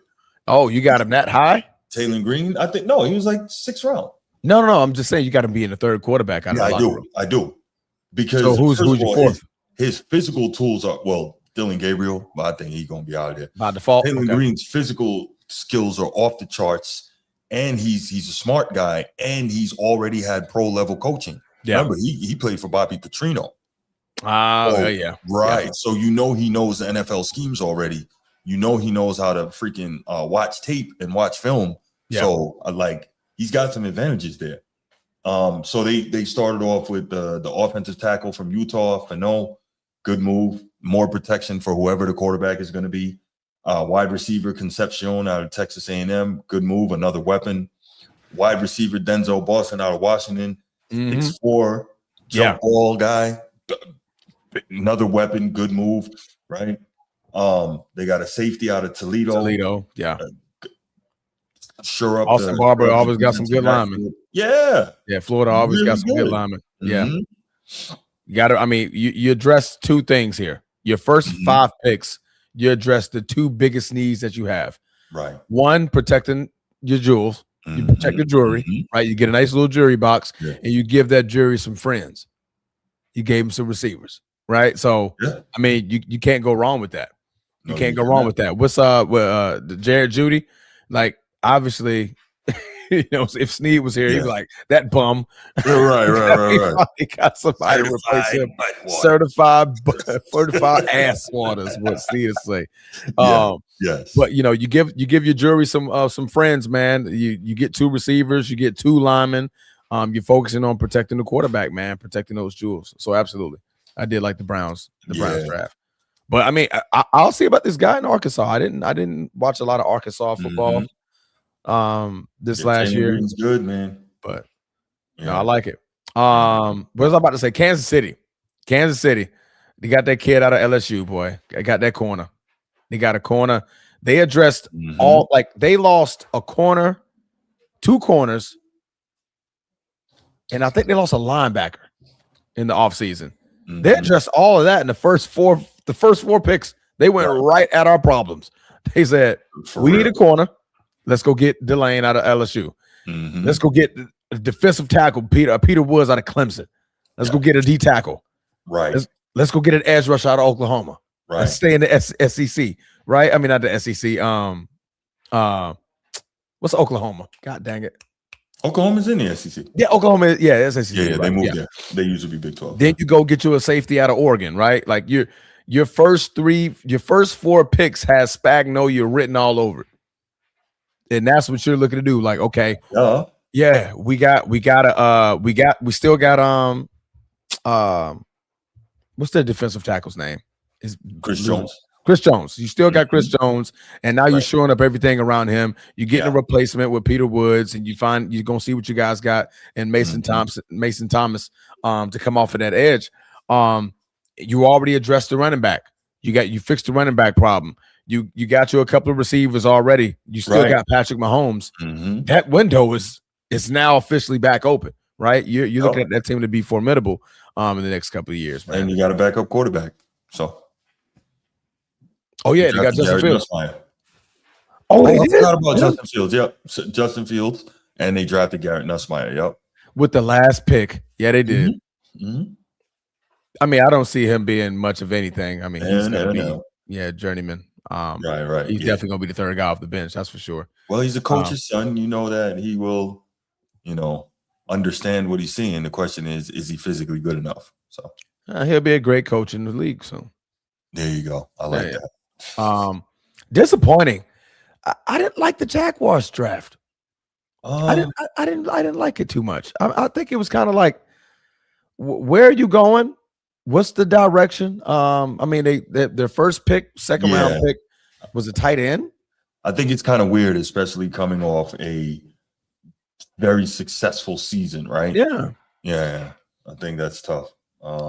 I mean, obviously they got some love for Texas A&M. You made sure them the first two boys you draft was Texas A&M boys. Yeah, right. You get a guard. I mean, you get the corner out of Maryland. Shout out Jalen Husky and Maryland for Baltimore Bruce because he got something to say about it. Considered a way off the board pick by Mel Kiper. Wow. Which one was? Jalen Husky. Oh, Jalen Husky. Mm-hmm. Where do you see that at? I'm just looking at board pick. I just searched it and it's listing. So this is, I guess, via the Sporting News. Damn, they gave him an 18% chance to be drafted, let alone at the end of the third round. Yeah. Wow. He mostly played safety at Maryland, though he spent some time at the nickelback. Husky should be a depth safety for the Jaguars. Yeah. And he got drafted in the third round. Sheesh. 18% chance. I don't really see any guys here, to your point, that impressed me with this Jags draft. No. Yeah. So. I didn't like it. And maybe, I'm pretty sure maybe they were just drafting to add depth to the roster because they like their, And that could be true. Yeah. So it was a lot of, best player available via our board because, we like the roster that we have and we don't feel like there's impact guys that are going to be available to us. Yeah. But at that point, you would trade away. Yeah. You would think you would be a trade partner. Like, okay, man, we looking for depth pieces. Yeah. I'm trading back. I'm in the second round. I'm like, okay, give me two more third rounders. And now you can really, really build some depth because now you're sitting with because they had three third rounders. I mean, you could have had 4 or 5 or whatever the case may be. Well, maybe they tried and it just didn't work. Who knows? Yeah, true. There's always that. Yeah. True. Let me see who else drafted I like. Was it Carolina? I think it was Carolina. I don't remember. No, I don't think it was Carolina. Because there's some drafts you remember as like standout, right? Yeah. And I don't remember too many that were that. Shout out to the Terrell brothers, by the way, in Atlanta. Yeah. Both of them being drafted in Atlanta, playing together. Same position. Like corner or safety? Corner. Yeah, okay. You know what I mean? So that's pretty dope. I did like that. And they got Branch out of Georgia. Well, it's he's going to be a gadget guy. I don't think he's going to be special. Who, Branch? Yeah, Zachariah Branch. I mean, that's all you can do the trick stuff and you can use him in the return game. But that's what you need. Yeah. They need a guy like that. Look, all they need is Xavier Watts. Speaking of Go Irish, man, Arizona gets Jeremiah Love, man. What was your thoughts on that? Don't like it. So another David Johnson era coming? I don't know. I'm concerned about the offensive line there. Obviously, you want him to have success. I'm concerned about that. But yeah, Mike LaFleur is going to have weapons, right? He's going to have Jeremiah Love. He's got Trey McBride. He's got Marvin Harrison Jr. Yeah, you got to shore up the quarterback position. They have their second receiver is solid, so they got some weapons. I think again the thing is you want to run it. What's your O-line situation? I don't know that I'm confident in that. And then obviously the quarterback situation. So yeah, not so sure. I would have preferred to see Jeremiah Love end up in Tennessee. But, we'll see what he does. If he's the type of player that they say he is, then he'll make it work wherever he was, right? Hey, we gonna find out. Yeah, I do like Jadarian Price to Seattle at the end of the first round. I thought that was cool. That was a surprise. Obviously losing Kenneth Walker III, he left. So now you get another quality running back and you get a guy who can help you in the return game. So and you reset the clock. Yeah. Right. So I thought that was good for Jeremiah Love. What is going on with this thing? I can't. It's not giving me the rest of the teams for this draft. ESPN definitely want to piss me off today. But my Green Bay Packers. Yeah, I didn't even got him a corner. Then goes D tackle. Then goes edge rusher. Then goes center. Then goes cornerback. I liked this draft. You drafted everything that I was complaining about all season. They heard you. They heard me. they freaking heard me spazzing out, going on social media, making these crazy videos is get us a corner. And they went and go get Brandon Sykes out of South Carolina, man. And he has some quick speed. I like his effort. that he gives at the cornerback position. We needed to shore up that side. I mean, obviously, we're gonna go possibly 3 weeks without Micah Parsons, but as soon as we get him back, we back in action, baby. So let me tell you what I like that you guys did. I'm sorry to interrupt. My bad. Go ahead. I like you guys because I think it was a real good value pick. Oh, Peyton Pritchard again. I love that you guys got denied Dennis Sutton out of Penn State in the 4th round. Yeah. So he's another pass rusher. And I Penn love State that he guy. had three blocked punts. 3 blocked punts. That's so effort. you can use him. Yes. 8.5 sacks, 12 tackles for loss in 2025. And the reason he stands out to me, I remember what he did, not this past season, even though he was good, but the previous season when Abdul Carter was hurt, how he was still wrecking shop and dominating in the playoffs. Yeah. So I like that. I think that's a good move. And then, when you get back a healthy Parsons, when you get back a healthy Michael Parsons, yeah, I think that's only going to help him. So I like that move a lot. I think that was good. No, absolutely. And you like him because he's a great run defender too. Yeah. So I mean, of course the Michael Parsons gets the slack for not being a good run defender, but he's always a pass rusher. He's always going after the one guy. That's not what you use him for. His job is quarterback pressure. It's not run pressure. That's not what his job is. Yes. Go kill the quarterback. Go kill the quarterback. And Trey Smack out of Florida, man. I liked that pick to finish out the 6th round because yes, my kicker pissed me off last year. So I really felt like Green Bay was listening to their fans. Shout out Brian Gutekunst for listening to his fan base, listening to the analysts of Green Bay, and picking the guys that we expected to see. Now, granted, we didn't have a 1st round pick. We won't have a 1st round pick for the next 2 seasons. But for with the value that we got, with the 6 picks that we got, I was happy. I left the draft like, okay, that's good. That's good because we got Jordan Love, that's for sure. We got receivers, we got a running back, we got an offensive line. We needed corners. We needed somebody to stop giving up the big plays in the secondary. So I definitely did like that. Yeah, not bad. But other than that, those are my standout teams. I mean, other than Las Vegas, I mean, Vegas draft was extremely loaded. But they were the number 1 seed. It should have been. Right. No doubt. All right. Well, let's go ahead and leave it there, man. I can't lie to you. I want to see the Lakers go ahead and close this thing out. I want to watch this and see what we got. Yeah, and I'm tired of looking at the Celtics blow out the Eagles. Looking at football, the Sixers on my screen. Right. Yeah, listen, it's okay to watch the Celtics. Show you how basketball is supposed to look. Well, Jaylen Brown, 11 points this quarter. Something about JB.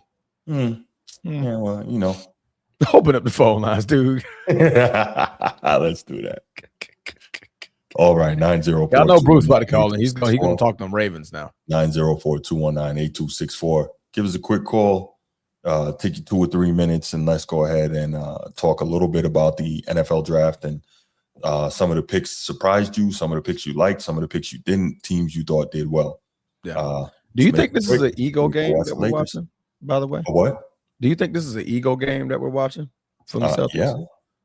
Yeah. Celtics said, you really think that because you played us close the last 2 games, you on our level? About to show you. I'm talking about JB and JT.